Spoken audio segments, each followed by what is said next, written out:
What's up, everybody? Y'all are probably wondering why I'm starting the show. Well, Josh's computer decided to update on him at the last possible minute, which I think is absolutely hysterical. But what we're going to do is we're going to do our usual thing. I don't normally do this, so this is kind of fun for me. So let's start out with a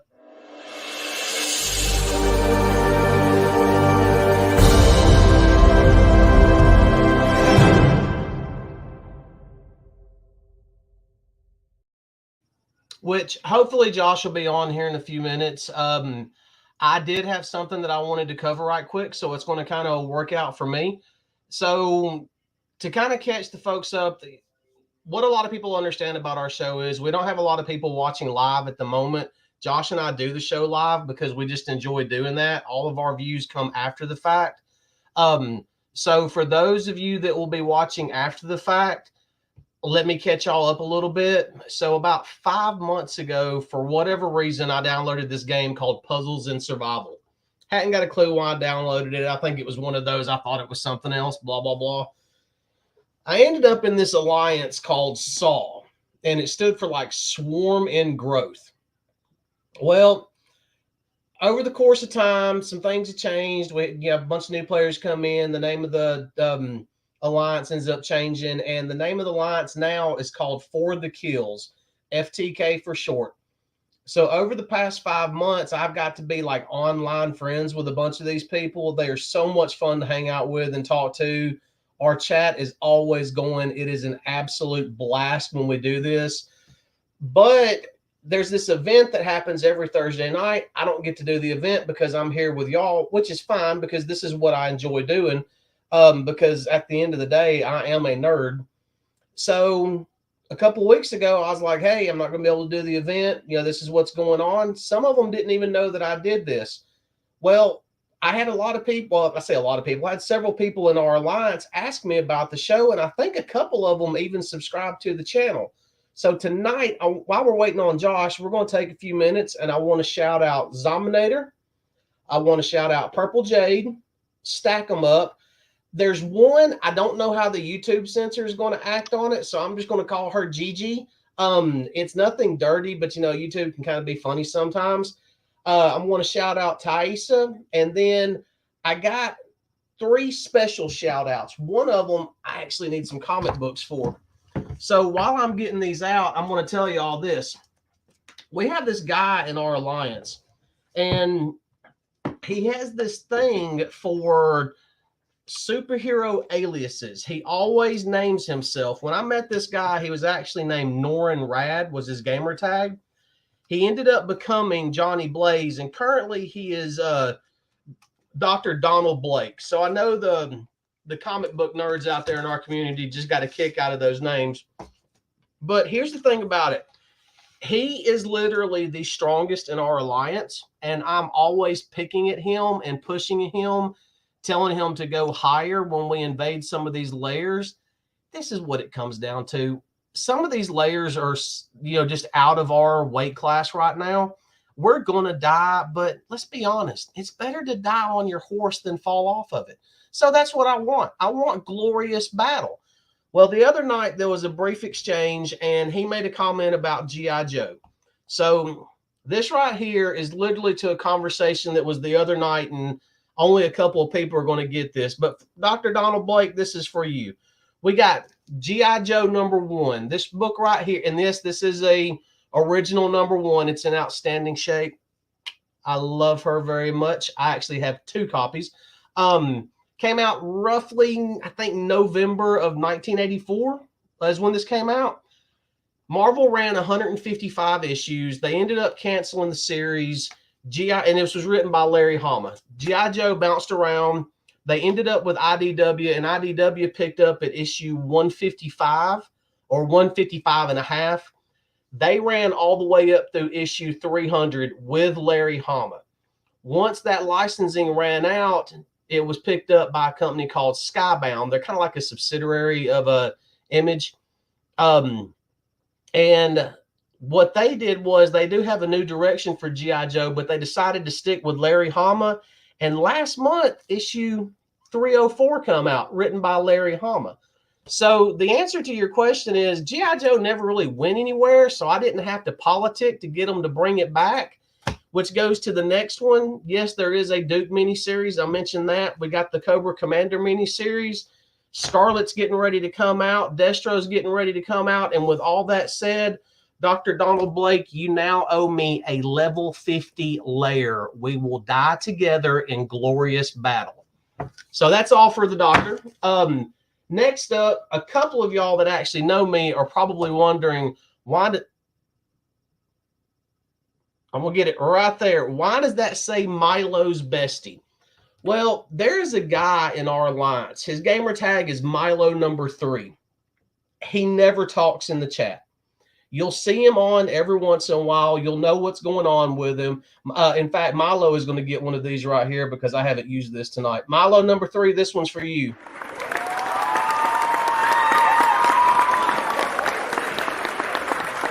But Milo has only spoken the chat one time. And we do have a lot of fun with that. For whatever reason, I decided that I wanted to, no matter what, I was going to do one rally with Milo and I was going to get him to talk in the chat. Both of those things happened this week. It was a great night. It was fun. Not only did we rally with Milo, and he's a strong player too. He's been around for a while. Not only did some of us, Purple Jade and myself, get to rally with Milo, I think Gigi got to rally with Milo, maybe stack them up. I think Temp K might have. I'm not for sure. But then the greatest thing happened. I would send a message, and all it would be was Milo and waving hands. Milo finally answered the other night, and it was absolutely glorious. So, Milo, I don't know if you'll ever see this. I know that in the real world, I will probably never, ever, ever meet you. And this is not going to make sense to anybody except for maybe 5 or 6 people. But Milo, I love you, brother. Don't you ever change. I love the fact that you don't talk to anybody in the chat. I think it's hysterical. So there's that. But I'm always going to be shouting Milo out. That's why it says Milo's bestie down there. The last person on my list, and then we will move on to comics, is actually a gamer named Alucard. So the reason why I'm shouting Alucard out is he was in the Alliance, dropped out of the Alliance, and just started attacking everybody. He provided me with so much cheap entertainment that it wasn't even funny. Well, Milo was in a little bit of a situation the other day. I'm not going to say what it is because that's kind of his story to tell, and I don't know if he wants it out there, but some of us that were in the chat knows what happened. And Milo, I'm going to be honest with you. Milo, Alucard, I'm going to be honest with you. In my mind, after what happened, you are an absolute legit hero. I'm glad you're feeling better. I am, I'm praying for you. I love you, brother. God bless. I know you're going to get better. So, but for those of y'all that have no idea what I'm talking about, sorry. I'm just not going to say what actually happened because I don't know if he wants it out there or not. But like I said, Al, you're a freaking hero as far as I'm concerned. So God bless, get better. And we got 2 alliances that we have to burn one day. And y'all know who I'm talking about. So with all that being said, that is my shout outs to FTK tonight. I told him I would do it and I did it. I still have no idea where Josh is. My phone is going nuts. It is kind of, oh, wow. Josh's computer is still. Josh literally texted me, "You're an IT guy. Do I need these updates?" I don't know without seeing them. So let me send this back to him.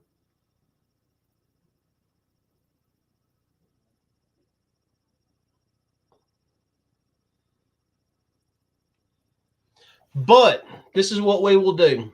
So I'm going to kind of hold off on this stack just a little bit until Josh gets here. We have had a really good run the past few weeks with special guests and everything.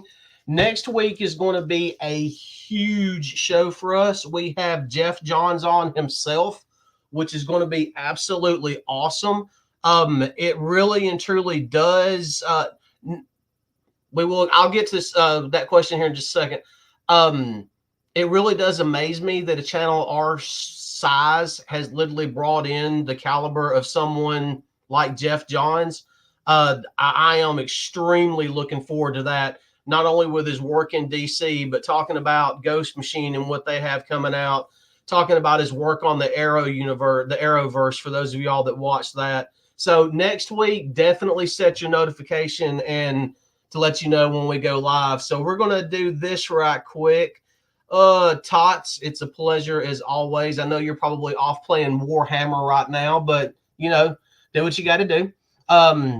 See, that one doesn't count because that's actually one of my comments. What up, Bill? K Lisa. K Lisa, if you did not pick up Nothing Special, you really need to pick that book up. That is a great book, and I think that you would absolutely love it.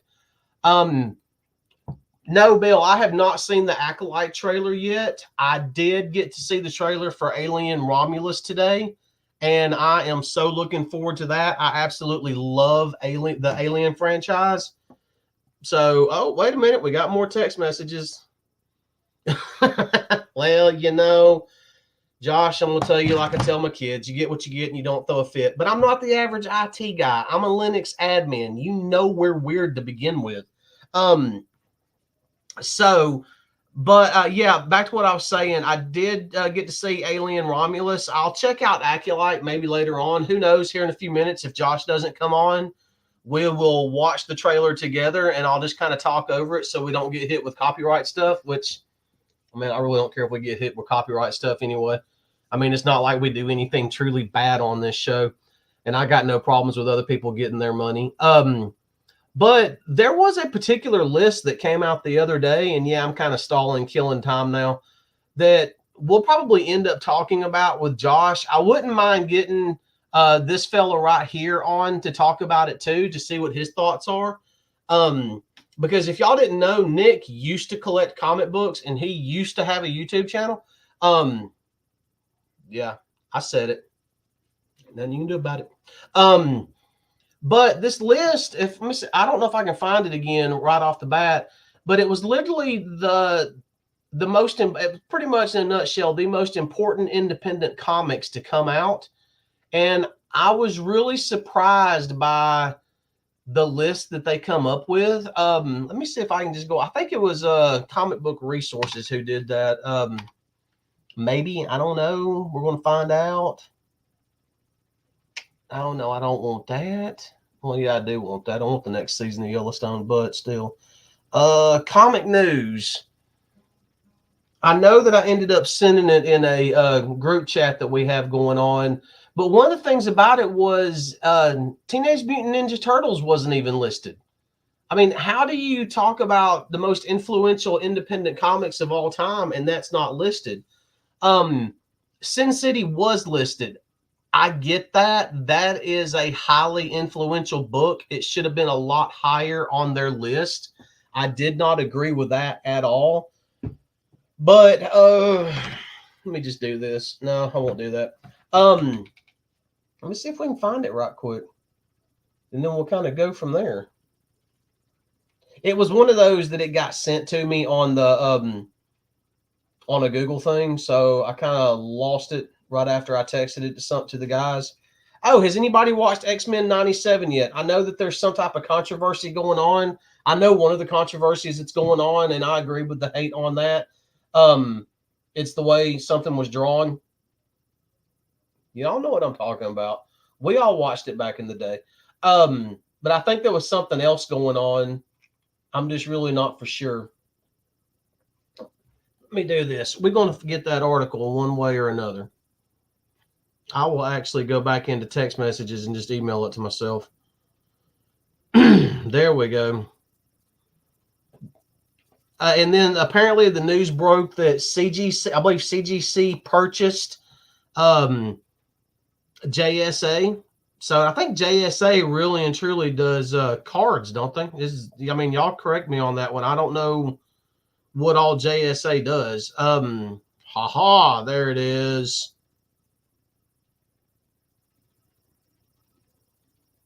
We're going to get this thing pulled up quick, fast, and in a hurry for everybody. And then we'll just go over this list together and y'all can tell me what y'all think about it.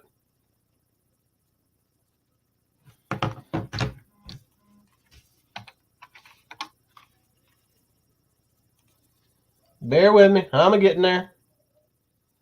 Yeah, there we go. All right, so it's actually the 10 best independent comics of all time. We're going to go ahead and share my screen. So now, to me, this was a little bit misleading because, I mean, you got Rick Grimes up there, and yeah, that right there could arguably be number one. The Walking Dead, it like right here it says The Walking Dead made zombies terrifying again. I don't agree with that, and here's the reason being. I like the way the zombies were portrayed in it. Being a horror fan, I thoroughly enjoyed that. But this book is one of those that when you start deep diving into it, it really proves that mankind are the bigger monsters. So I don't really and truly agree with the zombies terrifying again, and I definitely don't agree with it being ranked number 10. This could have arguably been in the top three easily, if not number one, depending on who you ask. Same thing with this next one, Hellboy. Hellboy helped redefine independent comics in the 90s. A lot of people may disagree with that statement, especially folks that were reading back then. But you got to think in the 90s when we had these independent comics going on, yes, we did have Image coming out and everything, but you had this, I mean, just this little company called Dark Horse. And I mean, they were putting out Hellboy. I don't know if Dark Horse did Grendel or not. They might have. I know Grendel was a little bit influential.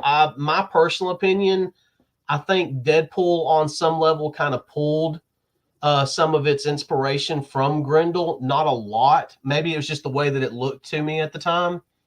Um, but Hellboy should definitely be a lot higher on the list than number 9.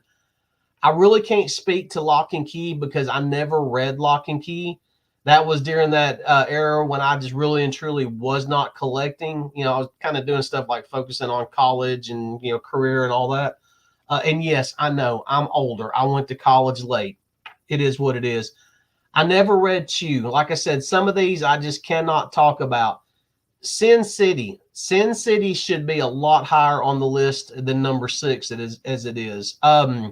This East West, not sure about that one. Never really heard of it. Bone. Here's my thing on Bone. Bone was one of those comic books in the very early 90s that it was the right comic at the right time. And I feel like we didn't really and truly see anything like that at that time. And for those of y'all that never read it, I kind of read a couple of issues here and there. To me, it was more of a novelty thing.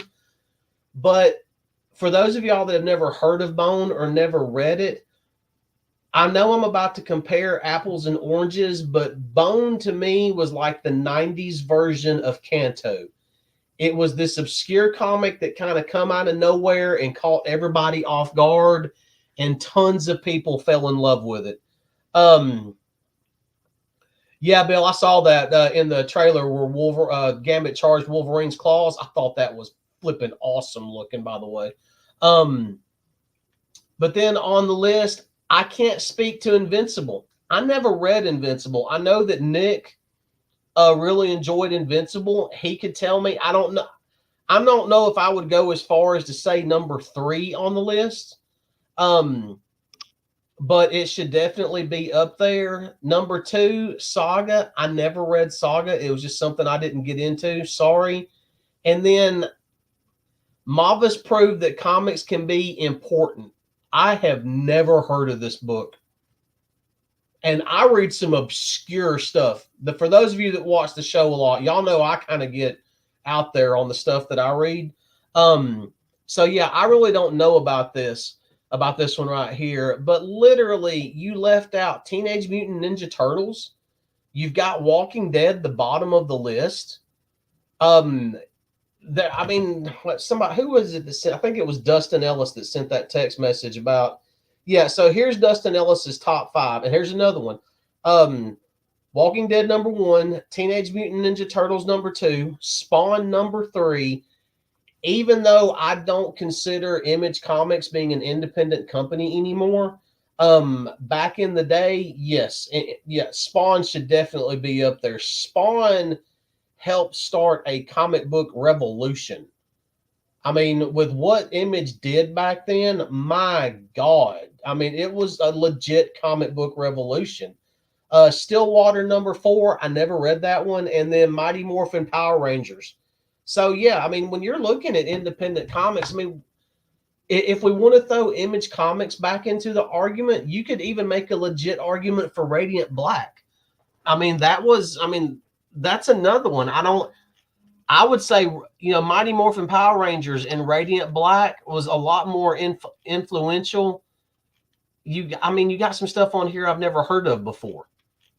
So I'm kind of one, and then stuff that, yeah, I remember when it came out, it just really and truly didn't do anything for me as far as made me want to stop and grab the comic book. Um, oh, Josh is just absolutely hating life right now. 21 minutes and he's still waiting on updates. That is pretty bad there, Josh. I tell you what we're going to do. We're going to do this right here. We're going to see what this is either going to go very bad or it's going, well, I mean, it wouldn't go very bad for us. Nick, he is having some type of issue with his computer. It's updating and everything. So I'm since we're kind of just killing time waiting on Josh, let me do this.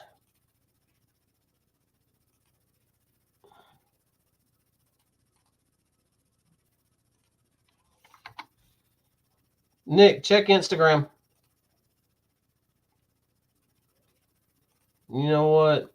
He's not going to respond and he will not come on, but we'll go ahead and send one to Justin also.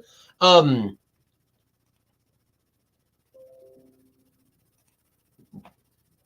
I mean, I really hope you don't join from there, Nick. You can kind of finish that up before you actually join us, though. But let's you know what? Let's just go ahead and get started with a couple of these, and we'll just kind of kill a little bit of time waiting on Josh to show back up or show up actually.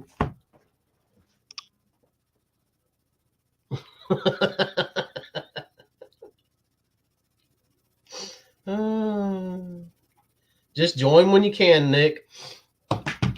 So right off the bat, we're going to go with this. I've got, I don't know. Good Lord Almighty. All right. So I don't know how many people actually got a copy of this. But last week I did manage to end up with a copy of the Space Ghost Ash Can.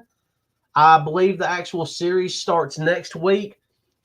So this was really, really, really good. I don't know if the first issue is going to be a silent issue or not. I kind of hope it is because this was silent. I don't know if they plan on adding anything to it. I don't think they do. And being a silent issue, the way the art is set up and the direction that they're going in was absolutely amazing. This is a great, great silent issue. As far as silent issues go, and I know it'll be sacrilege to some people, but it does rank up there with G.I. Joe 21. I mean, G.I. Joe 21 is very possibly the greatest silent issue ever done. But this one right here, I mean, ranks right up there with it. It doesn't tie with it. It doesn't rival it, but it is up there. Just a great silent issue. But basically, we kind of get a little bit of an origin for Jan and Jace and Blip. And then Space Ghost is just this guy that shows up. I mean, it starts helping them. In the back of this, though, and I'm hoping that it makes it into the regular comic, there's actually an interview that Pepos, the writer, did. And as y'all have, for those that have watched in the past, y'all know we are really enjoying Pepos writing right now. But he gives this interview and he talks about how watching those the Space Ghost cartoons and stuff, there was never truly a backstory for Space Ghost or for Jan and Jace. I mean, you're just kind of thrown into the middle of it, which After I thought about it, I mean, he was 100% right. We never understood who Space Ghost truly was, why he did what he did. Um, Pepos even went as far in the article as to talk about what powers his power bands that are, that are on his wrist that you see him use. He's going to give us a legit Space Ghost backstory. I'm kind of looking forward to that. I think it's going to be a really good series. I mean, once again, Pepos is writing it, and Pepos has been doing a phenomenal job right now, especially with which we'll go ahead and kind of hit the Pepos comic books right now. Yeah, the power bands. Um, Another Pepos comic which we have is The Devil That Wears My Face, issue number 5. So this actually came out a little while ago. Since Josh and I hadn't been able to talk comics the past few weeks, I kind of just grabbed some stuff that's come out over the past few weeks.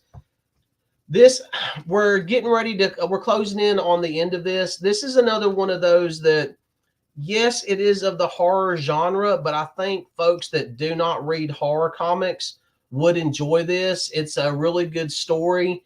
In this particular issue, Father Very is, he does possess Santiago's body, and Legion is possessing the father's body. But the father realizes why Santiago has the issues that he has. He's his soul is kind of tormented because of something that happened in his past. And the thing about it is, you actually agree with what happened in Santiago's past. He feels guilt for something that he should not feel guilty for. Um, and while all this is going on, the father's trying to help Santiago, and Legion, who is possessing the father's body, is basically taking over the Vatican. And you don't, it's not obvious, but you do see it coming. Y'all, you want me to say it again? Pepos, Pepos, Pepos, Pepos, Pepos. You really need to be reading him. He's proven he is a legit writer right now because he's writing so many different styles. But the father does take over the papacy, the actual father possessed. We do leave this one off. It's almost like a horror adventure, but we leave this one off with Father Very's soul and Santiago's soul are pretty much seeing eye to eye now. They're on the same page. I believe issue 6 is the last issue in this series. I could see where they could continue the series on, but it's one of those that if they do end it with issue 6, that'll be great. For those of you that know our obsession, it is a Birch book. But yeah, I mean, this is, I mean, just a really good, fantastic read. I'm definitely looking forward to it. I'm liking some of the horror stuff that Mad Cave is putting out now, and which is kind of weird because Mad Cave has never really been known as a horror company. And then we had one other, and then we'll just knock out his books. And oh, there it is. Punisher, issue number 4. Who is Jigsaw? So this particular issue does finish up the miniseries. So this series was a little bit different in the aspect of the first issue was solid. Second issue was solid. I mean, they're both very good issues. Third issue was absolutely phenomenal. Third issue is what solidifies it. We do have a new Punisher. And one of the things that I really enjoyed about this Punisher right here, the new one, is he literally in the first couple of issues they're calling him Punisher.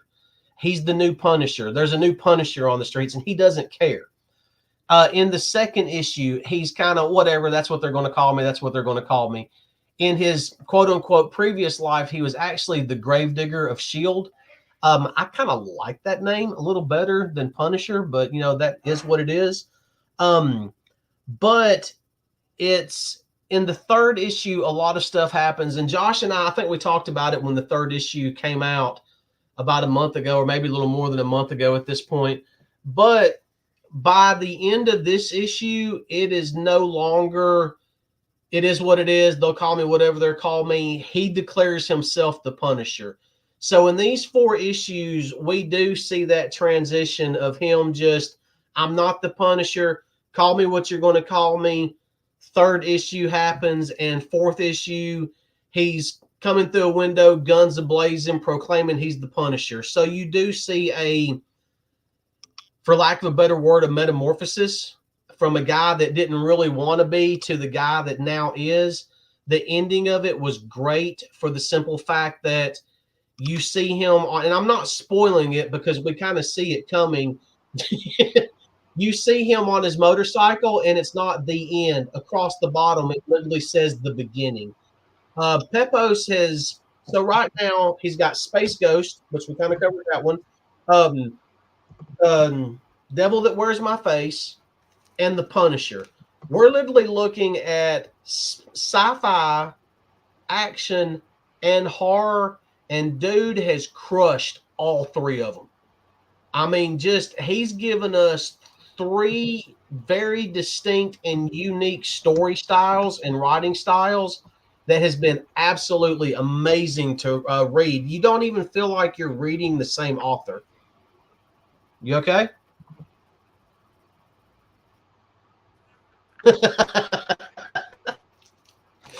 It happens. It happens. Why does it always happen on Thursday nights? Well, you know, here's the thing about it. When you sent me that text message, I was literally sitting here thinking, oh, good God, I hope nothing happens with this computer, because I hadn't even sat down and logged on yet.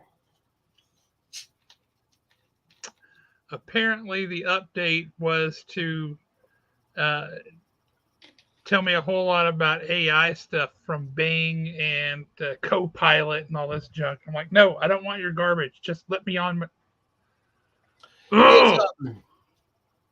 Is your computer Windows or Apple?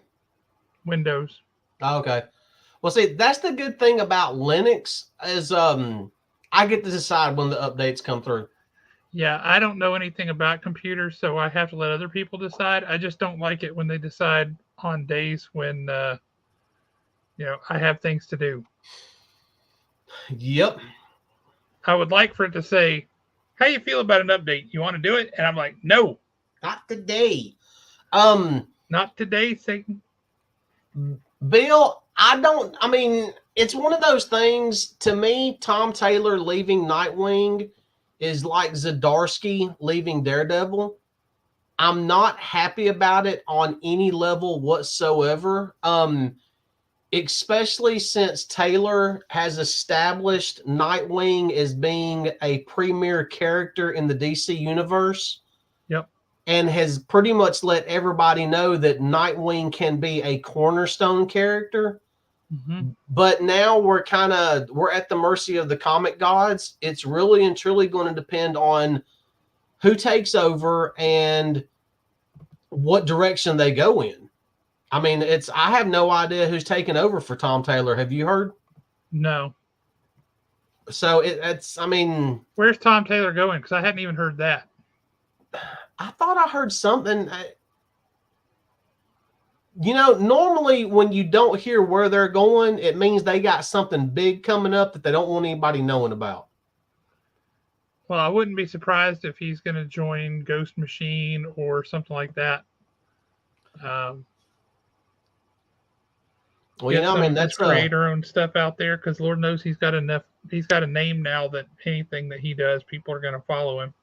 Yeah, is he leaving Titans also? I don't know. I would guess. Yeah. Which, I mean, that kind of sucks because he just got that book off the ground. Yeah. Yeah. But all true. So, what comics did you talk about? Because I really feel like I could talk some comics right now. I really hadn't talked a ton of comics. I was actually handling some gaming business that I had to talk about. I did cover, and you'll have to go back and watch the beginning. It's a lot to cover. Is Space Ghost #1 going to be a silent issue like the Ashcan? I do not know. I haven't seen it yet. Have you seen the Ashcan? I'm trying to figure out why it's so tiny. It's an Ashcan. Okay, no, I have not seen it. Absolutely. Those go straight into your box. I don't know if you're aware of that, but Ashcans just go straight to you. I don't even see them. Really? Yeah. Oh, well, I'll bring it back up. I'll bring it up to the shops in Marcy and check it out. I didn't know that. I figured you out like a stack of them in, and like some people got them. I didn't know. No, they usually only send one. Oh, well, If they send them at all, they send one. This one will be in your box tomorrow, so you can check it out. Cool. Really good art. I really enjoy it's silent. And it's a great, great, great silent issue. So he is a big old teddy bear. But the big thing is the interview that they published in the back of it. So you need to check that out. I'm glad that you. Oh, and side note, personal thing. I'm glad you're bringing those glorious locks back. Oh, they're going away finally Mm-mm. on Saturday. Oh my God, Mm-mm. this is driving me nuts. Hair touching my ears, it just doesn't. It drives me crazy. I can't stand it. Well, if mine wasn't just a horseshoe, it wouldn't phase me a bit. But mine's just a horseshoe. That's all I have. So I have to You live could through grow a you. skullet. I could go with like a Gallagher. That would be fun. Yeah. But I don't want to steal Nick's thunder because Nick is going to end up with either a massive comb over or a Gallagher. It's going to be one or the other. When Nick starts wearing hats all the time, he's gone bald. I'm telling you.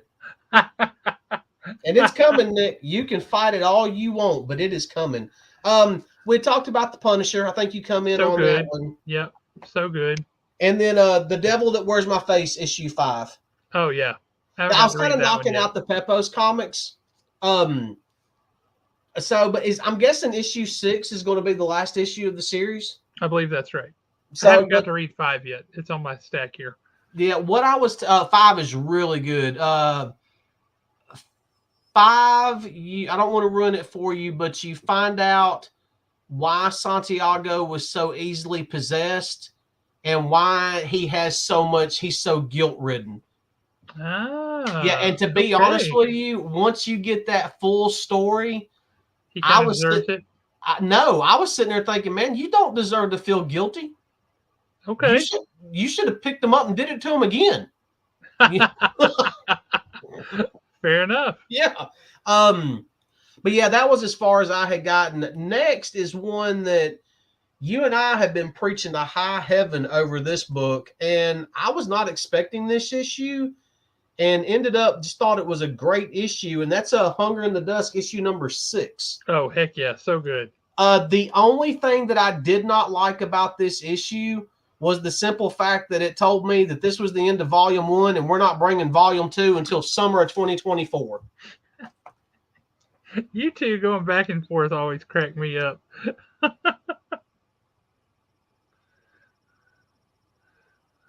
Oh, no, Nick. No. See, that's typical of you young children. You think it all comes back to testosterone levels. It doesn't. It is the second child, and then it is being in a long-term relationship. So, I mean, that's what does it. And plus, I mean... Yeah, see here?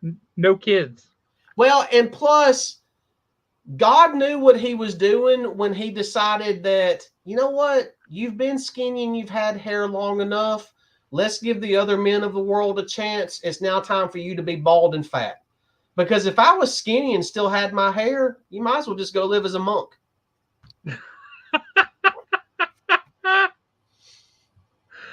I mean, Lord have mercy. Daddy was pretty back in the day. Hey, look what we got. Awesome. Didn't know he was going to have one of them on. Oh, we have a celebrity guest. Who? Mr. Breedlove. Jeremy Long. What's you got going on, Mr. Long? Expo. No. Sorry, it's we had a little bit of a situation that Emily was in process of having her Instagram hacked, apparently. So that's awesome. We're dealing with that because if they get into hers, then they get into the Expo, and so yeah. Yeah, not good. No, not at all. So you've got this whole what was it? What's the dude's name? Star Trek with all the light, the lens flares. Yeah, I know. Yeah, you're you look very special. J.J. Abrams. Yeah. Yeah. You've got the special effects going on. Oh well, yes. Just down in my office. I would relocate, but I'm attached to the wall because the little one's been using the laptop until it's dead and then not charging it. So. Hey, I got an email from you yesterday. Thank you very much. Oh, you're welcome. I love sending you emails. I didn't get an email from Jeremy. You got an email from me months ago. Similar reasons. Yeah, I'm so behind. I'm not gonna lie. Like, I mean, the expo is gonna be great, but I'm so behind. In the last 30 days, I've been out of town 20-ish of them. That's a lot. So yeah, I mean, it's 3 weeks from tomorrow. Yep, that's insane. 3 weeks from right now, we'll be finishing up the first day of vendor load-in, which I haven't sent out the vendor load-in information because I'm behind. But that's actually one of the easier things to do because I just have to change the dates on the vendor packet because all the procedures are still the same. So, anyways, that'll go. Have we confirmed that the VBC did not book somebody else right before that? Yeah. No, I'm going to be in there Wednesday night putting tape and tables down. And then I'll be there. And then we'll start vendor load in Thursday. What time do we normally start? 11-ish? 12, I think. Yeah, we'll do 11 or 12 until 8 or so on Thursday night, and then back at it, 9-ish on Friday morning. Now, as of right now, is the guest list finalized? Do we have any announcements coming? If we have announcements coming, it's not a good thing. Put it that way. Yeah. In fact, I was in Tupelo this weekend, and my phone was ringing, and I saw it was Joanna, one of my agents, and I was like, crap. She never just calls to say, hey. You know who's behind that film? Yeah, I'm having lunch with them next Thursday, apparently. Is that new one they've been talking about on the news? Yeah, well, so about a year or so ago, they appointed like a minister of music for Huntsville or something. That's not the actual title, obviously, but anyways, like a VP of music for Huntsville, and then less than a year later, they announced this big music festival coming, and I'm having lunch with that guy, the director of music or whatever his title is. A buddy of mine at the Convention and Visitors Bureau connected us via email and said, you guys should meet. I'm like, all right, because now that they've announced that the music festival is this fall, and they're supposed to start announcing details of it in April, I could see him wanting a info table at the expo. So they really should call it Big Spring Jam. Well, it's going to be at John Hunt Park, so yeah. they should call it John Hunt Jam. Well, I know the little article that I read about it said that it was the same company that does Austin City Limits and does Bonnaroo. Yeah. I remember reading that. Yeah. Yeah. So now, since you're like about to go hobnobbing and you're about to have some pull in the music industry, I would really like a nice intimate concert with either Megadeth or Slayer at Orion Amphitheater if you could get that worked in for us. Yeah. An all acoustic set. Yeah, the two bands that will never come here. Yeah. I don't know. Never say never with the Orion. I mean, they're getting some decent bands. Hell, did you see that 311 is going to be at the Sand Mountain Amphitheater in August? Weren't they? They had a big concert when we all went over there for the con that you did there. Was that them? No, there was a big concert coming up. I don't think it was 311 though. No, it wasn't 311. They had they've had some good bands. Names you would never expect to be in Albertville. Right. I mean, and the one that you were talking about, they had like some emo, like was it My Chemical Romance or something like that? No, that's too big. but my morning jacket, it was my something. But they had, and then they had Gabriel Iglesias did a show there. Yep. So it's they get some decent stuff, and it's a cool facility too. So, but yeah, no, we will be in on Wednesday night, and load in will be Thursday and Friday, and it'll be a lot easier than last year. Well, let's ask you an important question, and this is crucial. How are your ribs? They're all together. Excellent. Yeah, I mean, it was definitely a topic of jest when I found out I was going to Alaska. But yeah, I managed 2 weeks there without falling. So, well, the thing was, there was like 4 days in a row it didn't get above 0. No, now we're talking. Now we're talking. Oh, dude. The Saturday I was there, me and a buddy drove up to Fairbanks just to get out and change the scenery. It was about 2 hours each way. It's some ice road trekking. Yeah. And when we left at 9 a.m., the sun was out. It wasn't much out because it didn't come up until 8, but it was minus 28 at 9 a.m. Yeah. And so then 2 days later on Monday, the high was 6. And now when I left the place I was staying to go to work, it was like minus 5 or something. But I was like, all right, good. I don't have to wear the big coat. I can just wear a hoodie. So yeah, it was definitely interesting. The thing is, it hurts to breathe. Mm-hmm. You can't take deep breaths. And every time you exhale, the condensation in your breath starts freezing your beard and mustache. It's very interesting. But yeah. So you got people flying down from Alaska to come to the expo because you talked it up? So funny enough, I met the guy that runs Alaska Comic-Con while I was there. Perfect. Yeah. I mean, every time I go anywhere, I change the marketplace settings on Facebook to that area. And there was like a comic yard sale going on in Fairbanks when I went there.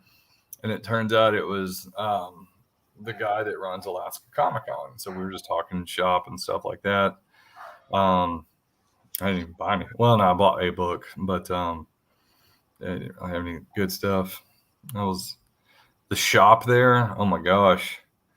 It's the only shop in Fairbanks. It's a decent shop. Their wall was I'm always hunting. Their wall was like half empty. Like even at a show, if I sell a wall book, I replace it with something. I mean, you can always find a wall book, even if it's a $10 book. Their wall was just full of holes. But then stuff they had up there, they had an Eternals #1 that they had priced at $380. Was it an 11.0 out of 10? It was a 14. No. They had a Surfer 1 that was low to mid grade that was $750. Boy, the tax for being in Alaska is awful steep. Yeah, really. Yeah, I'm like, well, I guess that's what you can do that when you're the only shop in a 300-mile radius. Well, we need to cut Dustin Ellis loose on them. Yeah.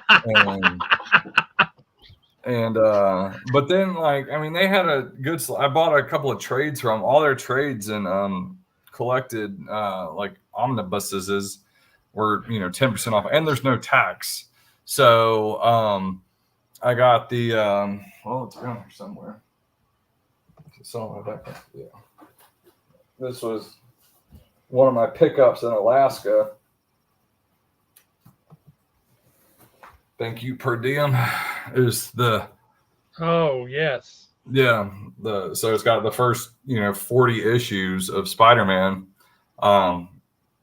It goes to it goes to 38, and so it's 1 through 38 in Amazing Fantasy 15. And Strange Tales annual 1 through 2, and the Fantastic Four annual 1. So it's got over 40 issues.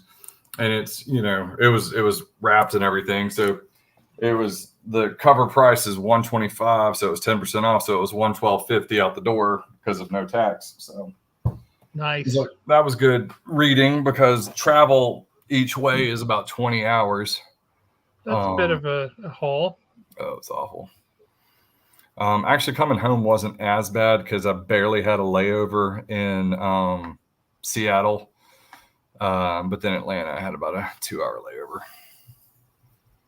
On going, I had a 4-hour layover in Seattle and a 6-hour layover in Atlanta. So that was awful. The thing about Atlanta is you just about need that 2-hour layover just so you can take your time getting to the gate. Get from one terminal to the other. Yeah, I went Delta Sky Lounge hopping. I would have too. Holy I went smokes. to one, hung out for a while. I was like, I'm gonna go find another one. Went to another one. And then the one in Seattle, super nice though. If you're ever in Seattle, go to the Sky Lounge. Super nice. Good to know. But yeah, now and so whenever I have to announce that guests are canceling, it's never enjoyable. But AJ, going back to that, you said one of the agents called you. So did somebody have to cancel? Yeah, well, and we announced that Monday. So she called me on Sunday, and I answered, and I was like, "Hey," and she was like, "Got a little bit of bad news." I'm like, "Nope." And she said, AJ McLean, who he had sold the second most photo ops. I don't even know who that is. Who is that? He's from Backstreet Boys. Okay. And who do you think has sold the most photo ops? Dude from Blue's Clues. That's right. That is right. Steve Burns. I can believe that. Yeah. But now granted, once the photo op schedule and panel schedule come out, which will be Monday, we'll see a big surge in them. But anyways, when she told me he couldn't come because of she says Backstreet Boys are touring. So I'm like, all right, well, that's cool. Backstreet's back. All right. Thank you. I'll be here all night. I told her that, and that's our show for tonight, ladies and gentlemen. We just can't do anymore. When I told her, I was like, look, I need you to get him to make a video because people never believe it when right. When you make the announcement, they're always suspicious and act like you did something wrong. You are absolutely right. They just assume I don't want him anymore, which, trust me, I want him here because he was selling photo ops. Yep. And but yeah, so no, hopefully no more roster changes. Because that would, at this point, it's no news is better than bad news. So when somebody cancels, we're 3 weeks out. I mean, at the 3-week mark, are you just kind of, well, there's really nothing I can do, or do you just kind of, do you try to scramble to find somebody? No. I mean, it's tricky because you only have that short of a period to advertise for those people. They're not on any of the marketing. And so it has to be a very big name that is going to carry a lot of weight with little advertising. Basically, the bigger the name, the more shares it gets. And so that is advertising in and of itself. Making the post and then it getting 500 shares, I need a name like that. And but then also 3 weeks out, flights are outrageous.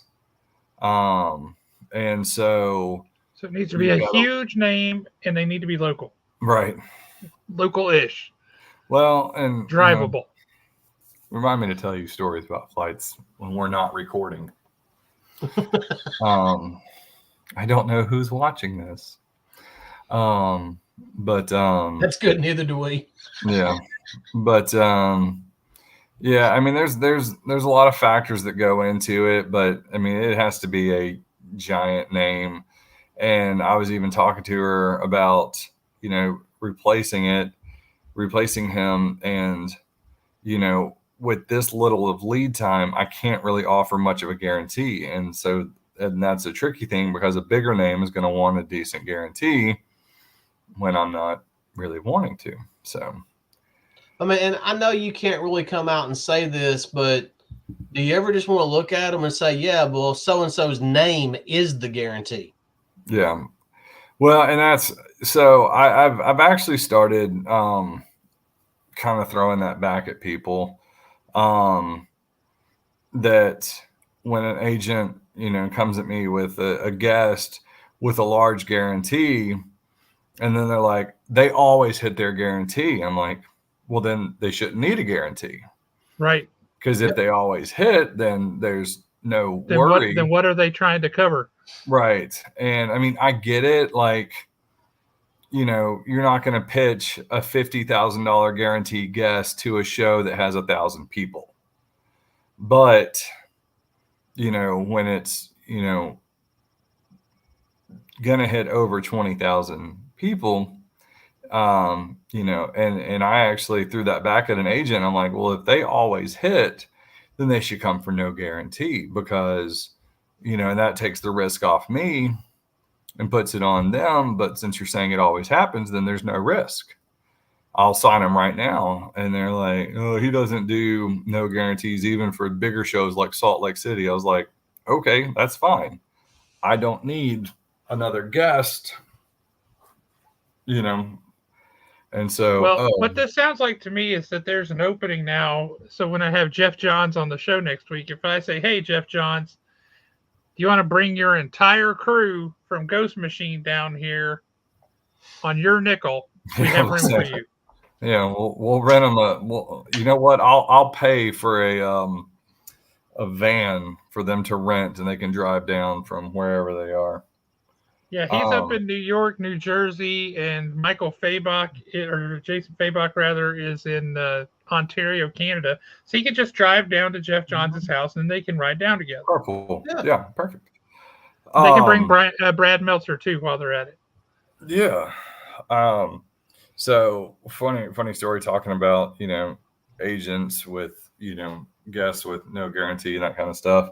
I had a vendor I had a lot of vendors approach me at Tupelo this year. It was just last weekend, and a lot of them were like, "Are you sold out?" I'm like, "Yeah, I've been sold out since August." And some of them were like, "Do you have a wait list?" I was like, "Yeah, but it's about as long as my vendor list at this point." They're like, "Okay, I'll try to get on next year." Okay. Well, this one dude, he was a sword weapons vendor. There was 3 of them that looked identical at Tupelo, by the way. And he was asking me, and his assistant said he would be a great addition to your show. And I took offense to that. And I let them know, or I let him know. He said, he would be a great addition to your show. I said, no, my show would be a great addition to his schedule. I said, I've got a wait list of over 100 vendors. I'm not hurting for vendors. And anyways, it was Sunday. I was ready to be not there. And so I think I took it a little too far because they kind of looked at me like, wow, what a jerk. And I was just like, because I get that from vendors and guests who've never been to my show. I'd be a great addition to your show. No, my show would be a great addition to your life. So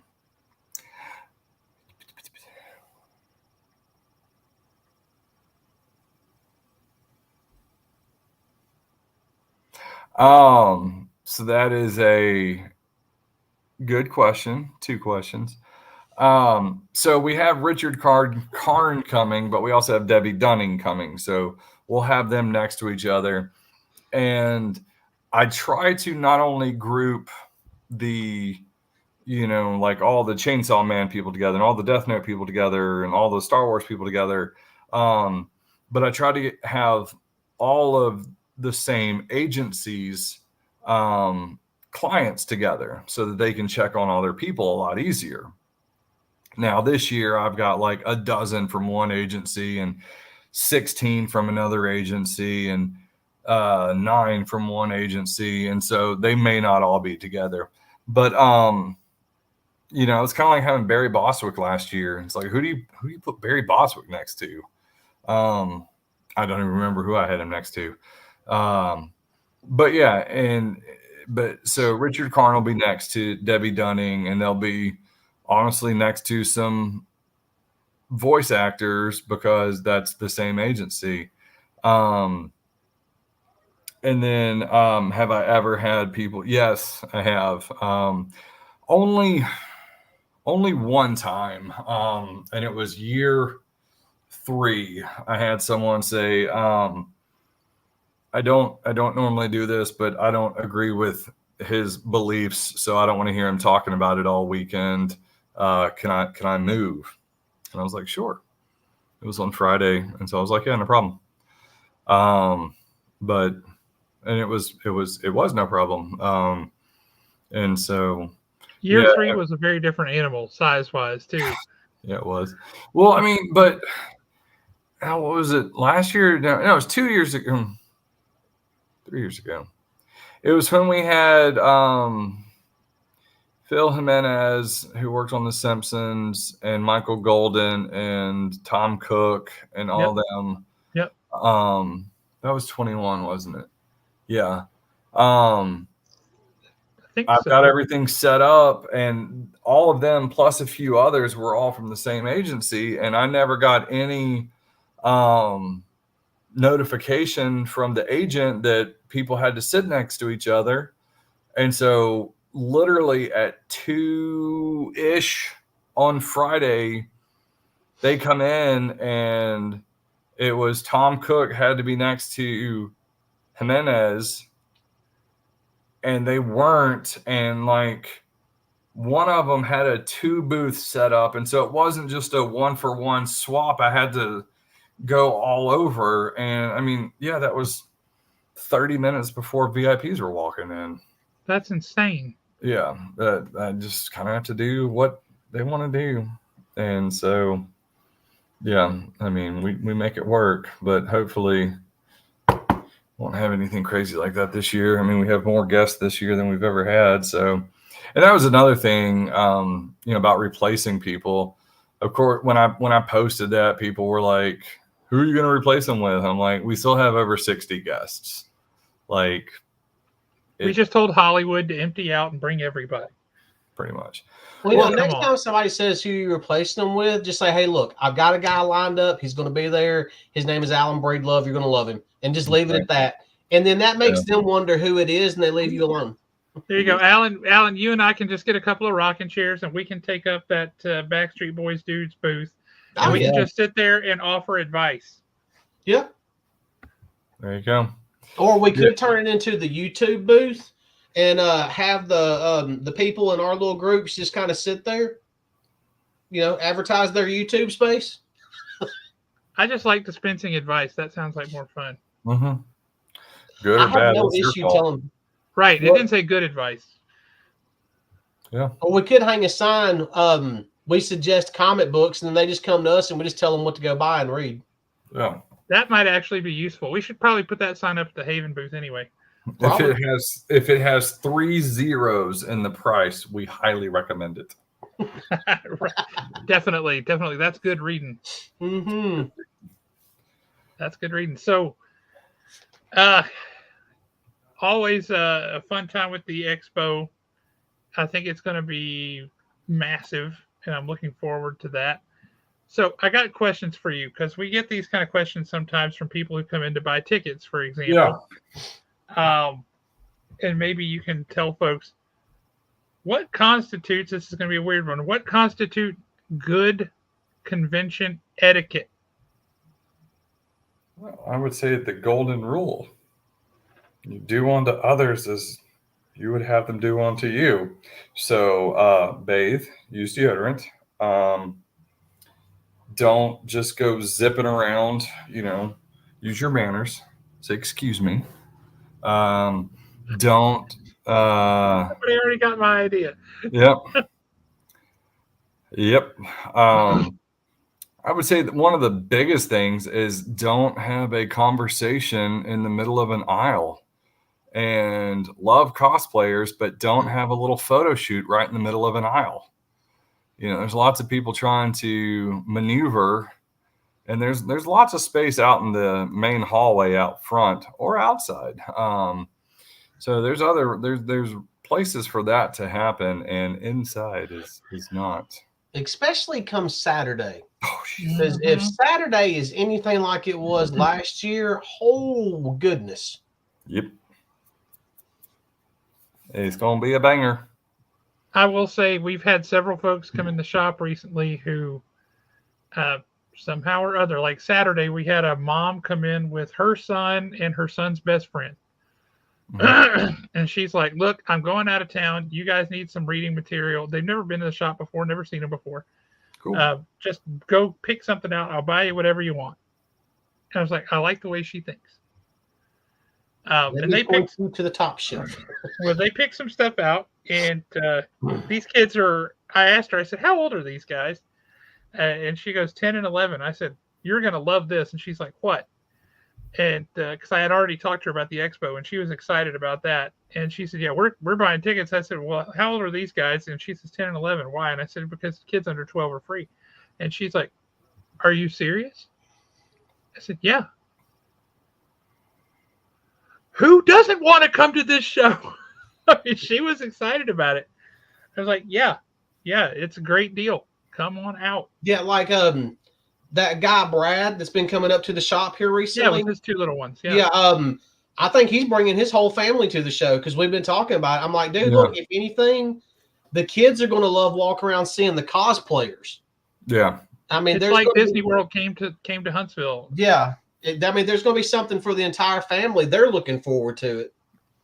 Yeah, I mean that's what I always tell people is we keep it family friendly, not only in content but in accessibility. And with having kids 12 and under free, that just adds to the ability. I mean, I know. Well, now granted, the oldest is 14 now, so he no longer constitutes a free ticket. But a couple of years ago, if it was us, we could have gone for just buying 2 tickets. I don't want someone to pay $75 for a weekend pass for a 5-year-old. I mean, Disney can get away with it because it's Disney. Everybody over 2 is an adult at Disney. That's true. And but they can get away with it. I don't want to, because the less people have to pay to get in, the more they can buy with vendors and the guests. So we do all right. I mean, $70 for a 3-day weekend ticket with a lineup like that is a freaking steal. Yeah, everybody, not everybody, but people I talk to that do other shows and vendors and stuff, they're like, you should raise your prices. I'm like, I don't want to. I do. We do fine. We cover our costs and everything. We have a few bucks left over, and people enjoy it. But yeah, I mean, for us to have a 20,000 plus person show and our vendor spaces are, $400, like that is kind of a steal. And so, but yeah, we make the numbers work. So. Now, what about Sand Mountain? Will there be another one there coming up? There is. We announced it a couple months ago. We just haven't announced it. Well, it's like I don't want to open that. I need to close some of my Expo cans of worms before I open that can of worms.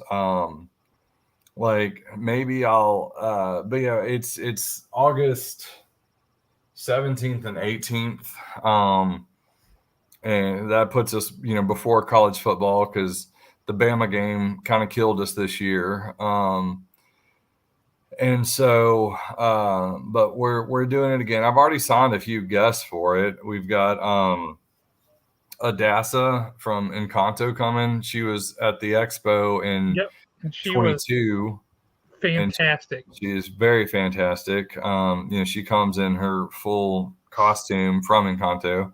She was so great with all those kids. Oh yeah, walking up a little kid to go see her, and watching that kid's face, that was worth every penny. Yeah. So we've got her coming, and then we've got Lou Ferrigno coming. Sweet. Who ever thought Lou Ferrigno is coming to Sand Mountain? I know. I mean, without the Hitchhiking the whole way. Yeah, without the Colonel chasing him.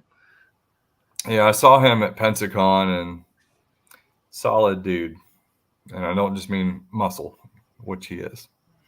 But yeah, still. But yeah, and I've got I'm working on a few more, and see, last year I didn't start it until after the expo, and that was plenty of time to get all the vendor space done and all that good stuff. So I may wait till May. I mean, now granted, this year is a month before last year's was, but I think I can get away with it. But with the size of the expo, you pretty much have to start it within a couple of months after this year's expo, don't you? Oh, that's no. Not that far. It's got to be way sooner than that. No, I start next year's expo before this year. I'm already working on 25. Wow. Yeah, I've got a few. I don't have any contracts yet, but I've got some verbal commitments, and yeah, because I always like to be able to announce some guests at the end of the show, and I wasn't able to last year. I didn't have any things in place other than like the ones that had canceled, that said they would come. But other than that, I didn't announce anybody. But yeah, I hope to have. I'm waiting for a contract for who will be a really big name who is in a movie that premieres tonight. Oh, good God. I hate when you do crap like that. Say, what's today? I don't even know what today is. The 21st. Yeah. Hey, I'm still waiting on Tom Welling and Erica Durant. Look, you get Dean Cain and Brandon Routh. Those are your Supermen. I will take those two, but I still need a Tom Welling and an Erica Durant. It's all the Supermen you get. Yeah. There's apparently a cap on Superman, Alan. Classic Alan. So if this is kind of one of those things that we have folks at the store who they have no concept of a comic book convention or of a pop culture convention. They have no concept whatsoever of what that entails or what that means. And so when you try to explain it, their eyes just like get real big. Their eyebrows are up on top of their heads. And sometimes you can see they get it, and sometimes they don't. How do you explain the expo to people who are coming from that place where they just have never heard of such a thing? Yeah, that is a little tricky. I get the question a lot. How do I meet special guests? They see that there's going to be these guests there, but how do you meet them? A lot of people are like, do I just hope to bump into them? And I'm like, well, and I give them. That's a strategy, I guess. It is. But I give them my Disney analogy. And I tell them the special guests are like the rides at Disney. You have to pay to get in, and then you get in line and you wait your turn. And then once it's your turn to meet the guest, you can meet them. And then if you want an autograph or a selfie, i.e. gift shop, you can purchase that. I like that. That's good. Everybody can grasp that. That's good. Yeah. And then I even do it one better, and I tell them our VIP tickets act as a fast pass. You don't get instant access, but your line is shorter. You have a separate line where, and I don't even use a genie or lightning lane mumbo jumbo. Everyone knows the fast pass. The genie and lightning lane stuff is ridiculous, and they need to do away with that. And so, I get a lot of parents who want to bring their kids. And when I give them that example, they really get it. And so they're like, that makes a lot of sense. And so, because people ask, does You're it like, cost? you're welcome. People ask me all the time, does it cost anything to meet the guests? And it doesn't. You can get in line and wait and just say, hey, you're great in that thing.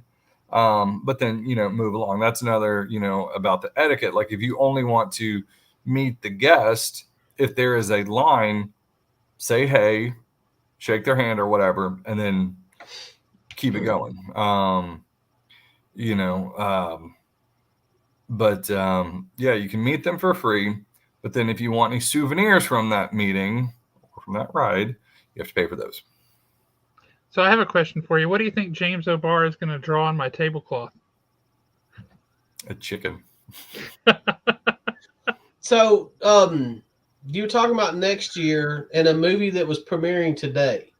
Mm-hmm. The person, would they happen to be portraying a Spangler? No. So it's not. It's not who we're going to call. You're in the right movie. Okay, I'm good enough. I'm happy with that. Yeah. It took you a second, didn't it, Josh? It did. But if you're here, yeah. I mean, I wasn't being rude when I looked away. I was Googling to see what come out today. Oh, we knew what you were doing. I was waiting for you. That's okay. I got Bill texting me over here with somebody's name, and I'm like, I don't think it'd be that one. The one I want to meet from the original Ghostbusters, and from a whole bunch of other things, Annie Potts. I love her. Yeah. But She's fantastic. As classic as she was in Ghostbusters, to me, she's Sheldon's Meemaw now. Oh, and she's wonderful. I love her as that character. Yeah. Love her as that character. She's fantastic. I went to the camp today. They're doing a adult Easter egg hunt next Saturday, and so I donated a pair of passes for for one of the prizes. And they didn't even contact me. I'm upset. Boo. And the marketing lady, she was like, are you going to be able to come out? I was like, I don't know. We'll try. And she was like, well, we've got Supernatural trivia on Wednesday night. I was like, I've never seen a single episode of that. And she was like shocked. And I was like, I can't see everything. I don't know everything. I'll tell you what, even with it being off the air, if you could get Jensen Ackles and Jared Padalecki to a console of pop culture, your line would be ridiculous. Those two still draw. Their autographs are like $250 each. And I guarantee you people would pay it. Well, and they do. And so that's why you see them at like MegaCon and that kind of stuff, because when you have 160,000 people, you'll find 1,000 people willing to spend $250 on an autograph or a photo op. And so they'll hit, because nobody's just getting one autograph, they're getting both. Yep. Right. And their guarantees are six figures. Oh my Lord. Good God. Another one, and I went to a horror con, and they had Norman Reedus there because of Walking Dead. But apparently this was the Nashville horror and tattoo convention several years ago. But apparently the other two, Sean Patrick Flannery and Rocco from Boondock Saints, they go with him when he does these cons. Their lines were ridiculous. And that was the thing. I mean, everybody stood in line for several hours to get Norman Reedus's autograph. And as soon as they got his on something Boondock Saints, they automatically went to the other two to get their autograph on it too. Well, that's like with the Hobbits. Like if Elijah Wood does a show, his guarantee is X amount. But if he does a show with all four Hobbits, the other three, his guarantee is actually higher. Really? Yeah. You would think, okay. I wonder why. Because he knows that people are going to come to get all of them. Yeah. Yeah, good point. And that group photo op is going to be crazy. Look who we have on, Jeremy. We have Bianca. Yay! Because Bianca is awesome. So So I need to. I realized this past weekend in Tupelo that I have a blank stray dogs cover. Okay. And this year I have 4 animated dogs at the show. Yep. So I was thinking I needed to email Bianca and ask her About if Blue's Clues and Bluey. And, yeah. So yeah. I need someone at the show to do me a blank cover or a sketch on the Stray Dogs blank cover of Bandit, Chili, Blue, and Courage. And so I was going to ask Bianca, since she's here, I can just ask her here. She Bianca, would be the ideal person to do such a I thing. know. I love her style. And so I thought if I could drop that off, Friday first thing, and she could, and that way she could Look at her. She's already responded. Yes. Or Bianca, would it make more sense for me to mail you the book beforehand, or is that something you think you can knock out Friday into Saturday? Or Hey, could while you're actually- asking her for stuff, just let her know you also need a Spider Gwen, because she did one last year at the store, but Maggie snagged it, and I really wanted it. Oh. And Maggie snagged it out from under me. Well, wasn't Kay Lisa getting something done by her too? Oh, probably, because everybody wants something from her. Bianca, she's not watching right now, so I just tell you this: my niece that you met last year, I told her you were coming back to the show, and she was jumping up and down, literally like yay! And she said she has drawn something for you that she's going to bring and give to you at the expo. So I don't know what it will be, but I wanted you to know. That's fun. SCCC, would that be the South Carolina Comic Con? No, SCCC is the weekend before us. Right. She's in Indiana now, and then South Carolina Comic Con right before, I guess. I think that might be what that stands for. Wow, that's got to be difficult, Bianca, to do back-to-back shows like that. I mean, is that one of those where you just kind of leave and then work your way back home over the course of several weeks? That would suck. Unless you enjoy I'm glad you're doing it. Don't get me wrong. Yeah, I mean, I know several vendors that, are 40 to 50 shows a year. And whoa, look who this is. Easy. That's an Owen. Owen, you must have got your wires crossed, because next week is when we have on Jeff Johns and Jason Fabach. I hope I'm pronouncing Fabach correctly. I have no idea if that's how he says his name. It's Fab okay. I'm going to ask him, but I don't know. I've only ever seen it. I've never heard anyone actually say it. Please call him Mr. Fab okay. I will, and that'll be his new signature, Fab. Okay. Right. What we could do? What we could do is all of us just meet at Haven at a certain time that Thursday, and we can just pass off what we want everybody to do a commission for. It's not a bad plan. I'll have to send a proxy because You'll be busy that Thursday. I'm a little busy that Thursday. I tell you what, Bianca, if he's busy, you just give me that stray dogs when you're done with it, and I'll make sure he gets it eventually. Eventually. He'll get it. Yeah, Alan, you make sure all 4 of those dogs sign it. Oh, trust me, they will, and it's going to look good hanging up at the house for a couple of years. What? He's not going to do one the Thursday before the show, is he? Because I liked it when you guys swung by the store last year before the show and hung out and drew things in the back room. That was just one of the coolest things ever. What was funny is I felt like I had my own Zerdy Bianca tracker because people were texting me from all over town. Yeah, so because they stopped at my buddy's shop in Gadsden, and so I get a text, "Hey, look who's here!" And I was like, "Oh, cool." And then I forget who from the deep texted me, and then you text me. I was like, I can just track them all over my state. All right, cool. Yeah, it's like your dasher is on the way. That's right. All right, they're close. They had to make a lot of other stops first, but they're on the way. Yeah. That's awesome. I am. Yeah, I'm. Oh yeah. And then I think I saw some other posts from other, shops. And I was like, look who stopped in. I was like, yeah, cool. But no, I'm excited about the lineup this year.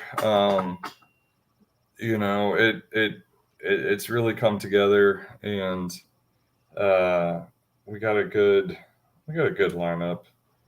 And after being out of town most of the last month, I'm ready to just full speed ahead. And I mean, I have been this whole week. I mean, Eli went to Tupelo with me. Oh, awesome.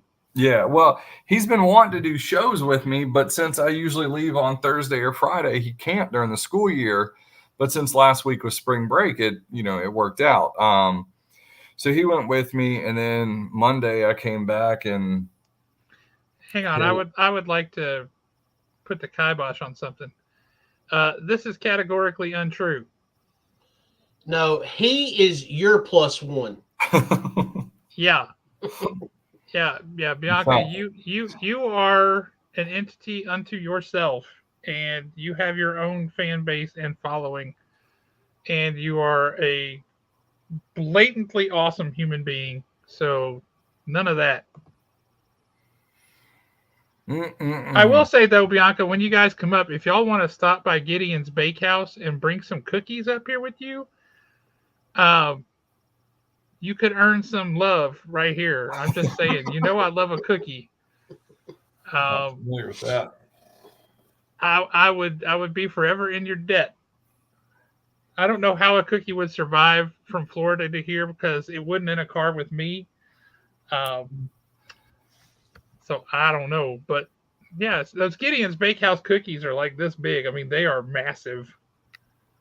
So just one of them will last you for a little bit. You had the ones that crumble there in Target Shopping Center? Oh, yeah. I have had some of those, yes. That's pretty good. Nice and warm. I can't get it. She is too sweet. She is too kind. Oh, that is awesome. So we've already established that there's absolutely nothing that everybody's got to wait to move out before they can do load in. But is there anything else going on in or around the Civic Center that weekend that you know of? Get there early. Is there a Mormon convention again at the same time, or no? There's Monster Jam. It's Monster Jam. The exact same weekend. Yeah. Oh. So do you get to like throw the first truck out, or how does that work? Yeah, it is. Well, and see, the thing is, though. All right, so Friday, it's at 7. Saturday, it's at 1 and 7, and then Sundays it's at 1. So honestly, they are going to be affected by us. We're not so much going to be affected by them. Well, vendors, no problem, because you'll get there well enough. Hi, Meg. So, vendors will get there well enough before, and by, Friday, it's in different buildings. But that area in between the arena and South Hall, that's where the trucks are going to be coming and going. No, really? Yeah. Oh, Jeremy, is there any way that we can get George Takei hanging out of Gravedigger screaming, "Oh my"? Yeah, you go ask him that. You take care of that. I mean, if anybody can put that together, you can. I've got 100% faith in you. Yeah, well, then your dream has just been squashed. To answer Kaylisa's question, yes, we're going to have badge pickup starting Thursday night. So VIP and weekend badges can be picked up Thursday night, and then starting again Friday morning at like 11. So 4 hours before the show starts, we'll have will call humming. So not to put words in your mouth, but nobody has any reason to complain that they had to stand in line to get tickets. Oh, I know. Swing by early and pick up your tickets. Yeah, and I mean, and I understand, or come buy them at Haven and you'll have them in your hand. Well, but they still have to trade the ticket for a badge, right? But and I understand people who don't get into town until Friday late, and so I understand that. And I mean, honestly, our will call area is going to be 5 times bigger than it was last year. So those will call tickets, they will go. We will pump through people. And, last year, one of the things, and it only takes a few seconds, but when you're doing a couple thousand people, those few seconds add up. But my people were like taking the wristband, taking the little tab off and putting it on the person's wrist. And this year I told them, I'm like, no, just hand them the wristband, because you can't get into the main hall until you have your wristband. Yes, that is the theme. Animated dogs and bananas. It will be bananas in the best possible way. I think you just gave her an idea for that cover. But yeah, so I mean, it's, yes, I wish everyone could come pick their stuff up Thursday night or Friday early, but I understand people situations. Either they don't get off work until, because we have so many people that order the weekend pass that don't come on Friday at all. Because when you get the weekend pass back in October, it's only $50. So it just makes sense to go ahead and get it, even if you're only going to be there, 2 days. And so we're going to streamline it a lot. And like I said, we're going to have 5 times as many people as we had last year with the will call. So that's one of the things people underestimate with conventions, I think, is how many volunteers it takes to help support this. How many do you think you've got? A couple hundred? Between 150 and 200 this year. Yeah. Yeah. Now, last year, that line to get in, was that will call, or was that people just swapping their ticket for? So that was will call, actually. Yeah. Good and God. That was, and that kind of bummed me out. You piss. No. So we're not doing single day pickup early. Now we're doing single day pickup early that day, but not like you can't go get your Saturday wristband on Thursday night. Simply because they can try to duplicate it or something. And, to rectify that, we're doing it day of. But I mean, like Saturday, we open at 10 and we'll have will call opened at 8:00. So, I mean, you could come get your wristband or badge and then go have breakfast at the Cozy Cow or whatever, and then come back. So I could look like my daughter and her bestie. I'll be bringing them Saturday because they like digging through Bianca's art. So I could literally come up there Saturday morning at 8:00, just bring their 2 tickets with me, get their wristbands, and then bring them back later on. Yeah. All right, cool. That'll work. Yeah, you can. Yeah, and I mean, and that's, because parking, like I said, Monster Jam Saturdays at 1. So parking after 11 is gonna be hairy. So no, Bianca, I'm dead serious. Those 2 girls loved digging through your art last year. I cannot, for some reason, I think we have Grogu and a frog that you did or something. I cannot remember exactly what it was, but both of them had to have stuff. And I told my daughter you were coming back, and she was, like Josh's niece. She was, 13 years old. She's all excited. She's like, we love Miss Bianca. I can't wait to go see her. So that's kind of the you're kind of the standing guest that if Jeremy doesn't have every year from here on out, he's going to upset some little girls. Not the first time. Not the first time. Won't be the last time. I upset children all the time. Yeah. I thought Eli was gonna pop in right there, but no, but yeah, we've got there's a lot of changes up front that I'm doing to give more space. One cool thing this year, we have Monster Energy Drink is going to they're sponsoring us. So they being a sponsor, that's awesome. We're going to have a canopy tent inside the pre-function area inside the South Hall where they're going to give out full cans of Monster Energy Drink. That'll be very popular with the gamers. Yes. Those folks who are there till all kinds of crazy hours, like, yes, I need the Monster. Yeah, and they do it at it just happened. They do it at Pensacola. They do it at a lot of shows. And I talked to the guy at Pensacon, and it just turns out that he was out of the Birmingham market. So he's like, yeah, I'll come up and do it. I was like, okay, neat. And then he was like, what are your favorite flavors? I'll make sure I bring some cases just for you. I'm like, okay. So if you see me all shaky. My favorite flavor is. I'll be honest, I have never had a Monster Energy drink. I haven't either. I'm not big on energy drinks, but that's because I have a severe coffee addiction. So, well, they have like 2 coffee flavored ones. Oh, that's just what I need. Yeah. That's going to be a hell of a live stream Saturday when I go live wandering around if I drink those. Why is Alan running? Don't worry about it. He just had some cocaine. That's right.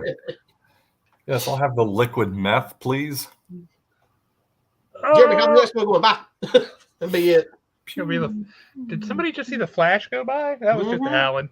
Just classic Alan. As much as I enjoyed the videos last year of seeing the line go out the South Hall, past the arena, all the way down to Clinton, I hope to not recreate that this year.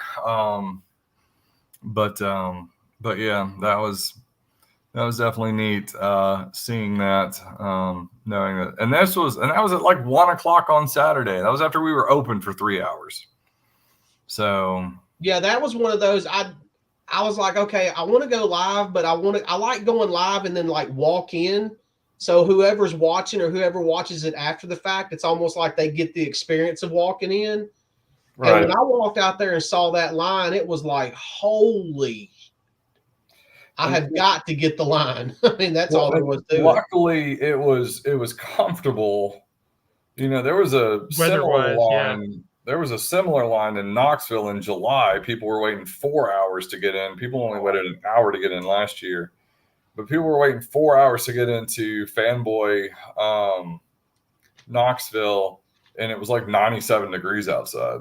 Mm-hmm. So yeah, I put the big old nope on that. Right. That's not fat people weather. I can't support that. No, not a little bit. Style. I just felt like it got darker, but I guess I'm just starting to stroke out. You were looking around like you were getting dive bombed by a mosquito. I wasn't sure what was happening. It's the ghosts of Expo's past, and they're coming back to haunt you. Yeah, all my Expo memories back there. There's my Godzilla shelf. Yeah, that's awesome. When is he going to come to the Expo? Godzilla?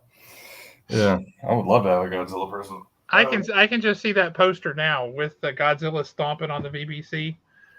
I'm gonna have to do that print anyways. That would be pretty spectacular.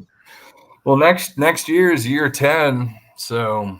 Well, maybe that should be the year. You have Godzilla, and he's stepping on top of the South Hall, and he's got on an Expo T-shirt.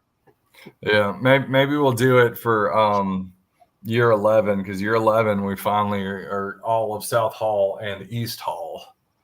So we get the East Hall in 2026. In 26, yeah. Which one is the East Hall? It's the one across from the arena ticket window. Yeah, it's the smaller one, but it's kind of a two-parter. I assume we're getting both parts of it. Well, technically there's 3 parts, but it's like an L shape. Yeah. But yeah, so we're going to Would you put like photo ops down there or something? I'm putting all the ancillary stuff there, the panels, the photo ops, possibly Oh, the panels. game. That's a great idea. Yeah. Yeah, all the stuff that people will go looking for. Right. Um But you're not hiding the vendors down there who like, Correct, no. uh, nobody Right. came down here. And what I'll do is the fan tables will be the connector between South and East Hall. Fantastic. Mm-hmm. Excellent. Yeah, I tried to get it. I tried to get it this year. I tried to get it last year. I told the VB. No, I don't know if they did this or not, but I told the VBC. I said reach out to the because there's events in the North Hall and the East Hall, and I would take either. I would rather have the North Hall because they have all the rooms upstairs, and it's very brand new, refurbished. Yep. I said reach out to those events and tell the people that I will pay for their building if they move dates. And nobody would. Wow. And so, I was willing to pay, we're talking an extra, $10,000 on top of paying for those buildings for my weekend. So, but I really wanted the extra space. After last year, I could use it. And people are jokingly saying, you're going to have the whole VBC. I would love the whole VBC, but it's not possible because there's not a weekend that there's nothing going on. Well, other than like Easter weekend or Mother's Day weekend, and I'm not doing a show on those. No, good call. Yeah. And so, eventually we will. Yeah, I've got dates through 29. Sweet. So, but yeah, you guys remember a couple years ago there was talk about them opening some huge convention center in Madison? Yes. And then they just kind of stopped talking about it. Was that the one they were talking about doing close down to the interstate? Or like 65 and all that? Yeah, it was. Yeah. So it was going to be a little ways out, which that's fine. I don't care. And so, if they would do something, I'm not talking. I don't need a Georgia World Congress Center. I just need something with like 500,000 square feet. I'm just thankful we don't have a situation like Pensacon where everything is just scattered all over and in these wackadoo places. They do the best they can, but there's just no facility down there that can house what they really need. Right. Not at all. And so, I went to Fan Expo New Orleans to see, okay, let's go look at a bigger show. Do they do anything better than I do? And yes, they have 500,000 plus square feet. And I don't do. I went and looked at their ticket area to see, like, okay, can I do my tickets any better? And they had as much space for their tickets as we have total in South Hall. Holy smokes. Yeah. Wow. And I'm like, well, yeah, if I could have 14 will call stations, each one's 2 letters of the alphabet, then yeah, it would go a lot faster. But I don't have that kind of space. And so, or that number of volunteers, I would guess. Well, and yeah, or that. That's a lot of people. Right. And but I would love a new convention center. And the thing is, like, the VBC, they're doing lots of facelifts and stuff. And it's only a matter of time before they do a facelift to South Hall. And I'm just, I don't know what would happen if they do, renovations during, April. That would be problematic. I don't know how, because that's obviously not a quick job. They can't do it in August because they have the SMD symposium in August. Right. And I mean, so when would they ever do it? That'd be a right, heck of a exactly. time. Like, when is their slow time? Christmas. But Probably pretty slow for the South Hall at Christmas, I would guess. yeah. Um, Yeah. Well, and see, South Hall too, you know, they have a lot of proms in those ballrooms. Yeah. So you can't really do March or April. So that's my, you know. Yeah, you would think that, say, from October to about February would be the best time for them if they were going to do that at South Hall. Right. So, I mean, we'll just have to see. You know, I would. You know, I hadn't thought about it being prom season, but you want to go to the prom with me, Alan? I would love to. So sweet. Prom Andrew, man, haven't seen you on here forever. How you doing, man? What you Hope say is all so is well, sweet. and that you are doing killer business with your comic cloaks. I recommended comic cloaks this weekend in Tupelo. This kid was super nice guy too. He was asking about grading books, and he said he's got a lot of what ifs that he really likes. He's like, when you grade them, can you read them again? I was like, not without tools.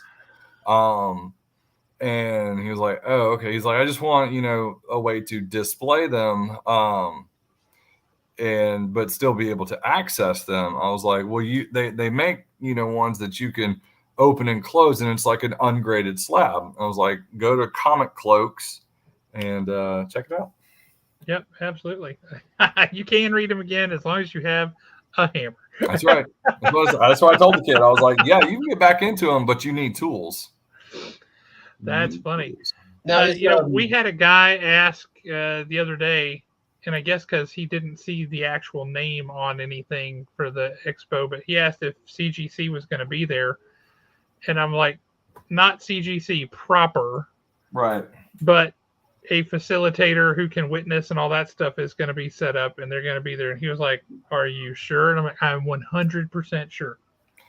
Speaking of which, did you guys see the news today about CGC acquiring JSA? JSA? Yes, I did.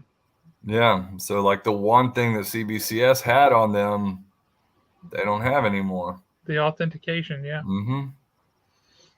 And so, it wasn't the one thing. I also like CBCS's new slabs better.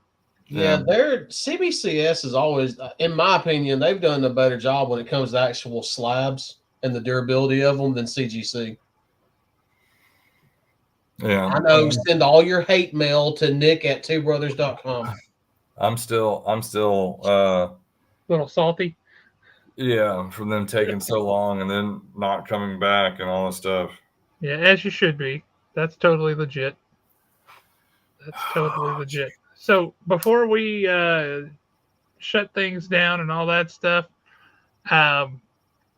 what do you want to tell folks? What's your bumper sticker message for folks about the expo this year?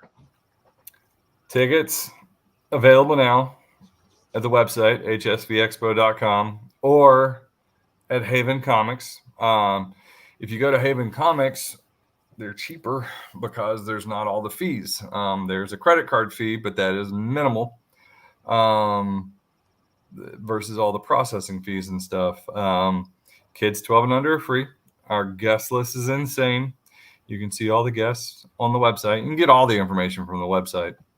But yeah, it's going to be a banner year.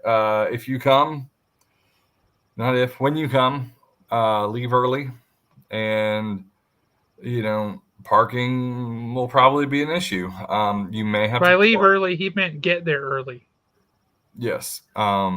Stay late. Yeah. Don't leave the expo early, please. But you know, parking might be a little tricky. It's so funny how different, you know, things are with people. You know, we got complaints. I had to park 3 blocks away. It's like, oh, are you okay? That's good, right? You know, I guess people thought they can get right in, but you know, go to any sizable show and you will see how affordable the expo is and how accommodating the expo is.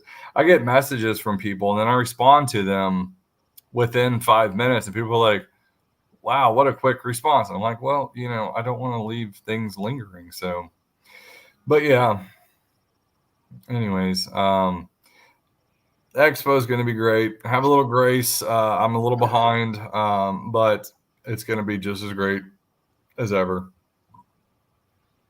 Yeah, I am 100%. Holy smokes. Yeah. Wow. MegaCon's 160,000 people. Parked a mile away and walked. Yeah. Holy smokes. I believe it.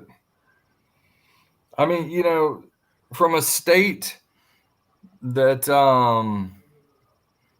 that has, Alabama and Auburn football games in it, you'd think people would be used to parking and walking a far way away. So, but yeah. So, Okay, Lisa, that is a yes, a definitely, and a probably not.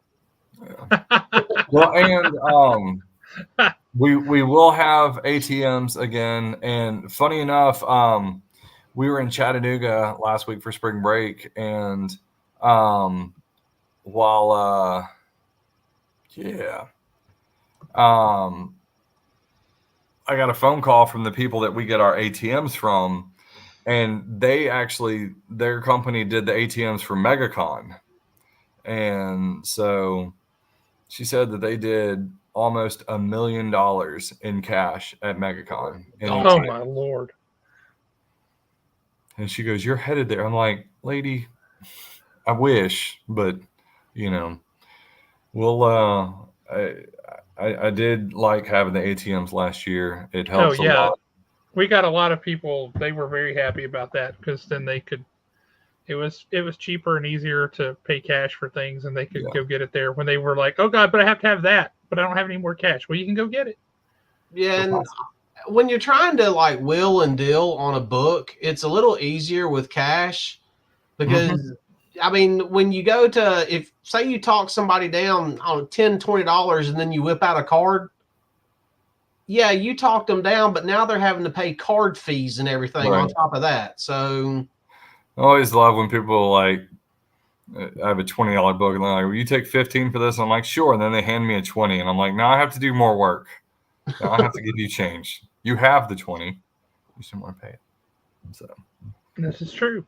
And then when I love when people hand me a card when they're buying a $1 book. I'm like, just take the book. I am not getting out my Square Reader and getting 60 cents for this $1 book. I have done that too. Not gonna lie, I have done that too. I will tell you, we had a young lady in the store Saturday before last. She came into the shop with her mom and her dad and her little sister. This girl I was there. You were there. That's story. Right. She was like 13, 14 years old. Yeah. And she was so excited. She was so excited to be there. And I was talking to her like she was an old pro because she was acting like a comic book person, right? Like she knew. Turns out she had no idea. But I told her, I said, we have a rule here when a kid comes into the store for the first time. Now, we generally reserve this for people a little bit younger than you, but where you get a free comic book.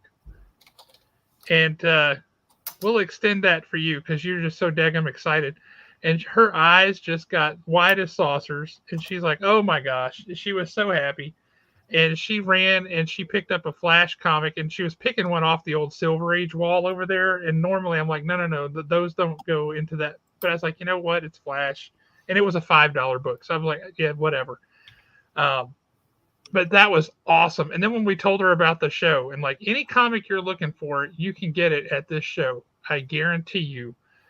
And her eyes are huge. Her mom and her dad are like, what is this you're talking about? It was fantastic. It was so great. Getting to explain it. I enjoy telling people about the expo who have no idea what that is or that it's coming to town. Yeah. Almost as much as I enjoy putting a comic book in a kid's hand for the first time. It's just so much fun to watch their faces, like because they get so excited and you just see their act, just such an honest emotion from them, and it's awesome. I'm supposed to go pick one up soon. So yeah. Yeah, I need one What's too. funny is I've got 2 Caliber Presents signed by Obar, but the cover's terrible. I want the Crow one. And so, yeah. Wait. These 2 signed books, they were the ones that we picked out of those boxes the other day? Do what? Were these in those boxes we picked out the other day? No. Those Caliber Presents. No, I got those. I had him sign those at Memphis a couple years ago. Okay. I No, thought I remembered that, but I was like, Yeah. we picked out so many great books out of those boxes. Yeah. That was a great little Easter egg hunt there. Yeah. Oh, so that I'm gonna send that Fantastic Four 48 off to get graded. Just This is dirt. Be gone, dirt. Be gone, dirt. Yeah. Oh my Lord, that was so funny. It's in storage, or else I'd pull it out and let you see. It's not like the Mad Girlfriend or Angry Girlfriend right. Book. It's just awesome. I want to see it's not unlike that book. It's hilarious. Yeah. And so, yeah. The guy, I don't know where you weren't there when this happened, were you, Alan? No. He brought these couple boxes up to the store. We're digging through them looking for some gems, and Jeremy knew some of the books that were in there, but he didn't know all the books that were in there. Each the books were like 3 to 5 per bag, and I didn't go through every single one. I knew that there was a 181, 129, and giant size one in there. And that's what I based my decision on buying these 2 boxes off of. How cool is it when you can just say the issue number without saying the book and everybody knows what you're talking about? Yep. Right. That's the language, right? But in one of these bags is a Fantastic Four number 48, first appearance of Silver Surfer and Galactus, right? It is beat to garbage. And this guy, somebody had taken a pen and had drawn like Beatles haircuts on all of the Fantastic Four. And the Watcher. And the Watcher. And on the Watcher, where he's kind of wearing that skirt thing, it says, "Be gone, dirt." And then they drew like little smileys in his knees. Yeah. So, Bianca, on Thursday, loading's going to start around noon. And then on Friday, it'll start around 9. So just depending on when you get there or what day that you want to load in. Those are the days. And we will have you where you don't have to wait on a roll-up door to close. Yeah, good call. I got you in a whole different area. In fact, let me double have them check. over by the Haven booth, because that would save me from walking back and forth. It is actually well, you're kind of in the middle, and I've got a line of, basically I have a special guest artist series of booths opposite the special guests. I mean, they're anyways, yeah. So I've got my laptop here, my desktop here, my work laptop over here, and a whole system. But yeah, I should just like show you. This is but no, it's right there. Right there. A layout. But yeah, no, they'll be yeah. In fact, Bianca, I've got you on a corner. Does that work, or should I put Nathan in the corner? Well, Nathan should be in the corner. We know that. Yeah, I've got, so there's 4. It's Bianca, Zerdy, Anna Zhao, and then my CGC people. And then that's nice. Yeah. And then across from them is going to be Claremont, Obar, and Rubenstein. So that the CGC people can see all the goings-ons without really leaving their booth. Nice. You know, I appreciate that. And then, you know how we get a comic and we have the Haven people all sign it and we send it off every year? Like they wanted to witness the people signing it. I'm like, why? These people are ridiculous. Special. This is not any. This is just for us to have, guys. This is not anything. No, nobody's trying to like pretend that we signed it. Yeah, I got to get to Mr. Zerdy early because I got something I'm wanting him to do for me. Have you decided which one though? Because you were like up in the air. No, I did not tell you. What I'm going to do is I've got a sketch variant for GI Joe 301, and I'm basically going to say, hey, look, either Scarlet or Baroness, whichever one you feel like drawing. Because generally, when they have a choice and it's something they feel like drawing, they enjoy doing stuff like that. And plus, I want to feel like a kid on Christmas morning again. One more Right. time. Surprised? Yep. Well, I'll bet you dollars to donuts he wants to draw Baroness. Well, and I always like giving as little direction as possible. Yep. Because I don't want to handcuff people on them trying to do what they think, I mean, most, of my sketch covers are Fin Fang Foom. I'm telling you, that Fin Fang Foom that Clinton Hobart did. Oh yeah. Holy smokes. Well, that's the Stephen Butler. Yep, I recognize it. And then this one, it was a dude at Memphis named Gary Bedell, and he didn't color it, but oh wow, his very skinny Fin Fang Foom. Yeah, the company was like Kaiju something. I was like, hey, I got a monster for you to draw. Oh, well, this is not Fin Fang Foom, but this is a silverback Spawn. Yep. Yeah, like this won't even be something I'm sending off to get graded. I mean, it's literally headed back to the house and in the personal collection. But it's just one of those that it's kind of like you. I mean, hey, either one of these characters, whatever you feel like doing, you surprise me. And then it's because at that point, it's kind of the sky's the limit. I mean, it's whatever they feel like doing. You know what we ought to do, Alan? What's that?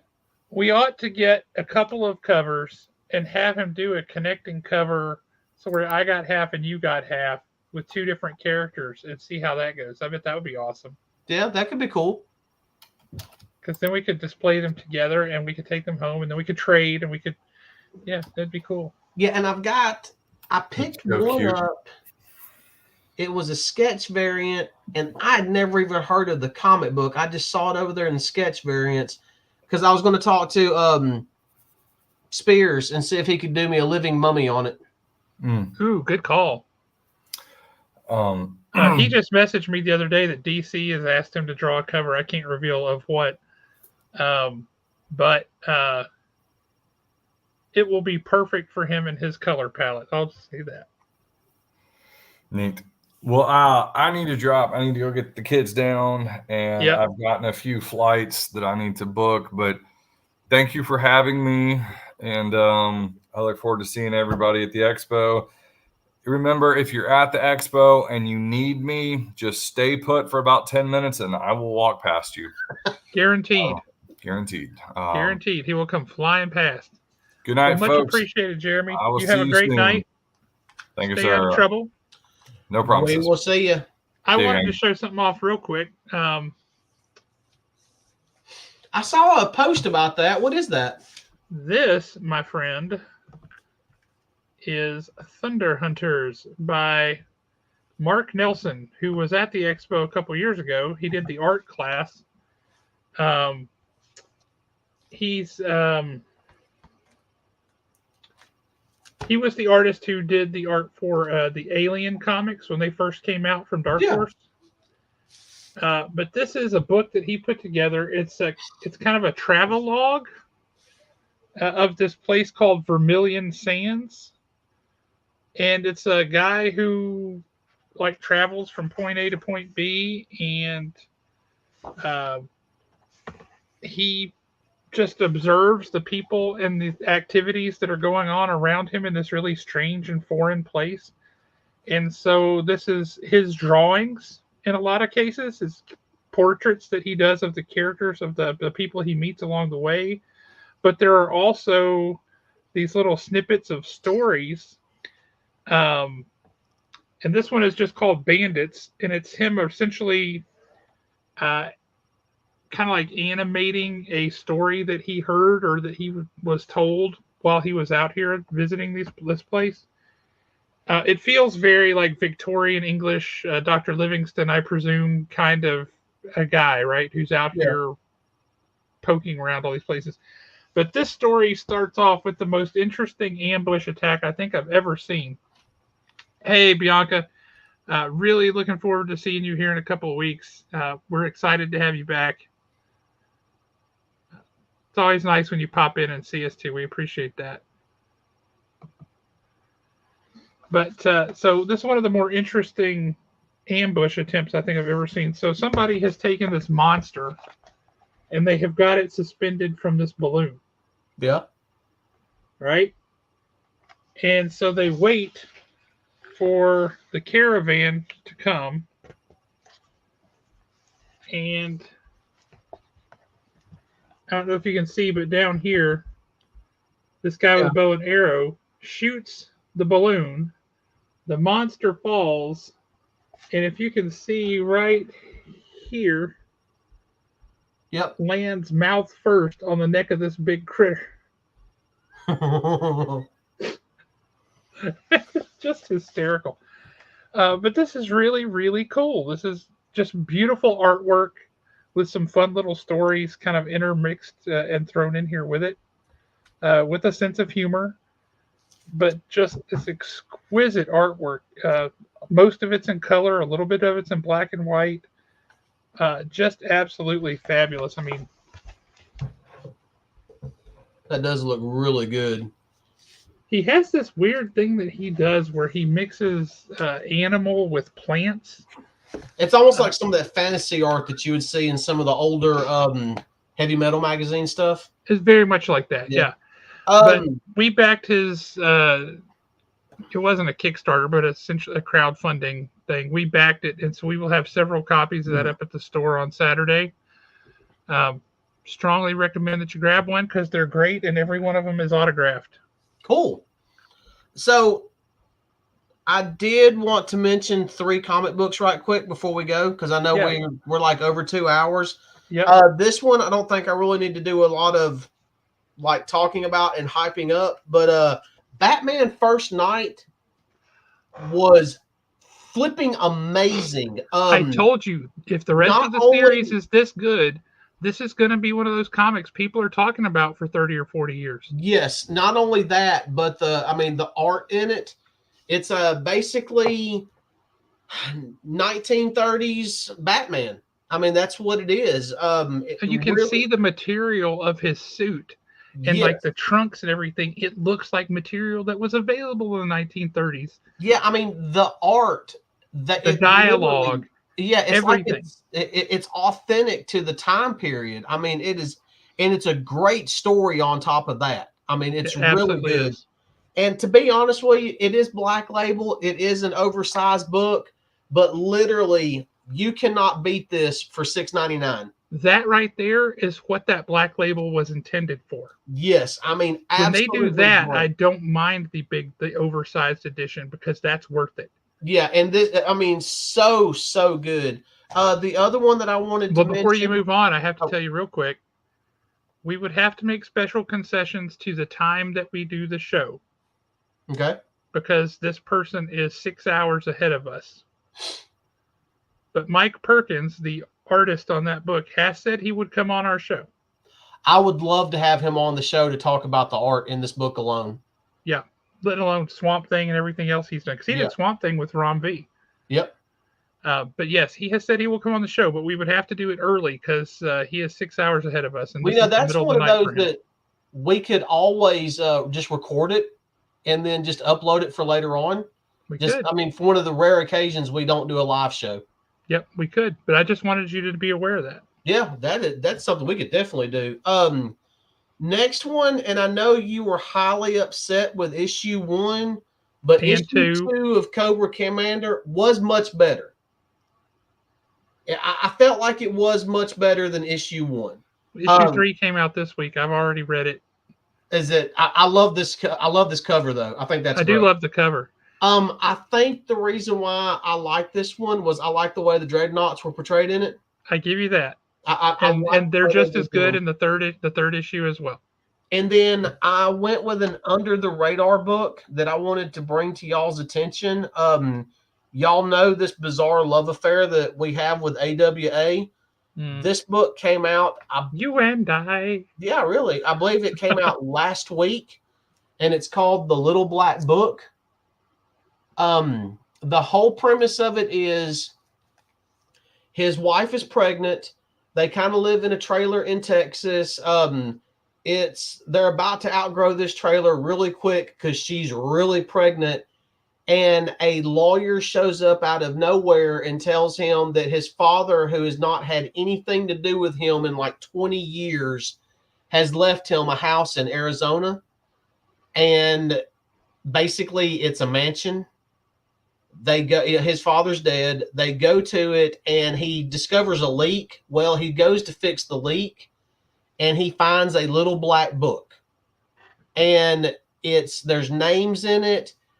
It's like code names, and they figure out very quickly, his wife does, that these are not good people.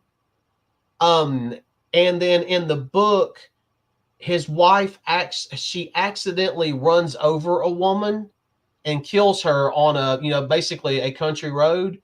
She doesn't call the police. She calls him because he's scared. And he's like, I'm on my way. Don't call anybody. Well, he grabs his dad's black book and he calls a number in it. Well, a cop shows up, and the first words out, and they're like, she's trying to explain. And then all of a sudden the cop says, hey, look, we're going to draw attention really quick. I'm only going to be able to play this off in this outfit for so long till a real cop shows up. Help me get the body up. It was one of the contacts in that book. And as he's walking off with, I believe, a record driver or somebody, they both go, man, he sure does look like his dad. So it's going to end up being one of those type books. There was so much to unpack in this one issue. I'm telling y'all right now, to pick this one up, it's going to be like that one series that we all fell in love with about the professor in Russia. This is going to be one, Red Zone. This is going to be a great series, and it's only 4 issues. So it's not like you're about to invest a ton of money and time in it. Strongly recommend. Yeah, yes. I mean, I knew nothing about it going into it, and it absolutely blew me away. I thought, hey, it kind of reads and plays out almost like a TV show. And I know that sounds weird. Well, but you knew what was in the top left corner of that book. Yeah. Yep. And so we knew it was going to be good. Yep. And it is. It's good. From what I've seen so far, it's not one of the, because, sometimes with AWA books, there'll be some content in it that makes some people just uncomfortable to either look at or read or whatever. And I get it. I understand that. This one, I didn't think there was anything in there. I thought it was pretty solid. It very, very, very intriguing story, because now I want to know more about what's in the black book. I want to know who these people are. They did a really good job setting it up. And one more time for Nick, if he makes it this far on a replay, Pepos. Yep. He was making fun of me earlier for how much I was talking about Pepos. So I started. Dude is on a roll, man. Dude, all these different genres that he's writing, and I mean, he's showing his versatility. Indeed. Speaking of writing, next week is hey, Matt's happening, Matt Posey. Good to see you, brother. Next week is an awesome week for this show. It's massive. Please, please, please, everybody show up for this show. We want a really lively chat. We want a lot of people in the room. Come and check it out. Next week, we have not 1, but 2 amazing guests. We have the legendary Jeff Johns coming on this show, and the absolutely stunning, incredible artist, Jason Fabach, or as Jeremy Long says, Fab. Okay. Coming on this show next Thursday night, March 28th. Come on out for this. It's going to be awesome. Yeah. These are absolutely huge guests. Their first series, their first wave of books from Ghost Machine launches the following week, so April 3rd, the day after Haven's 23rd birthday. And then on top of that, and also our favorite HR's birthday. Oh, I didn't know that was HR's birthday. The 23rd, yeah, the day after Haven's birthday. Yep. What's she gonna be? 21, 22? Can she finally drink? Like 26. Really? Yeah, she's older than she looks. Oh wow! I mean, yeah, you might as well just go ahead and start checking into a home at that age. It's pretty much over with.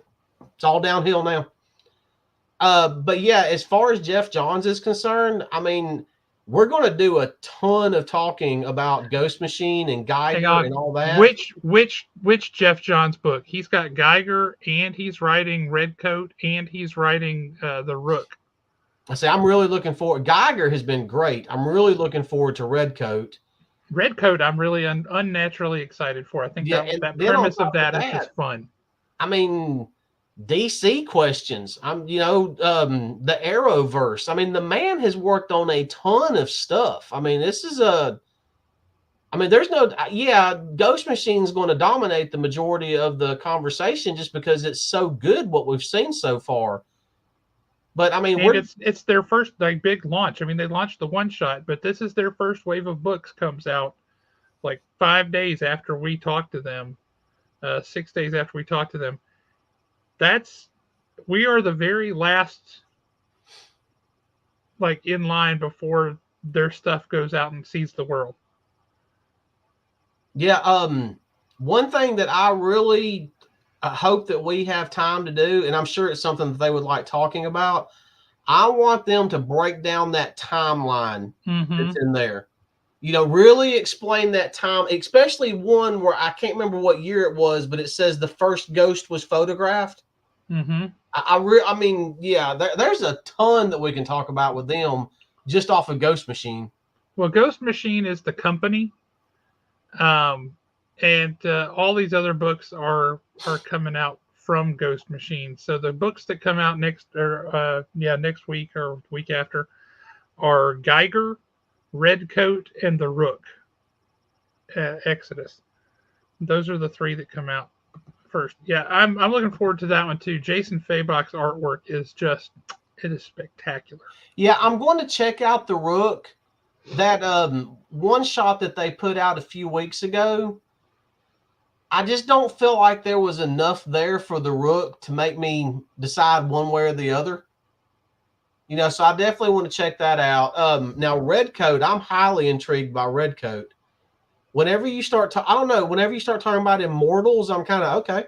Redcoat, the Northerner. Yeah, give me a good Immortal story. Let's do this. I know. I'm with you. Yeah, can there be only one? I mean, where are we going with this? I got to know. Yep, me too. All right, well, we've got to shut it down before I get myself in trouble here. You guys have a great night. Have a great weekend. Come by Haven, pick up some awesome comics, and we look forward to seeing you guys all real soon because, we love you. What can we say? Y'all are all pretty cool folks. You're our kind of people. So, peace out, y'all.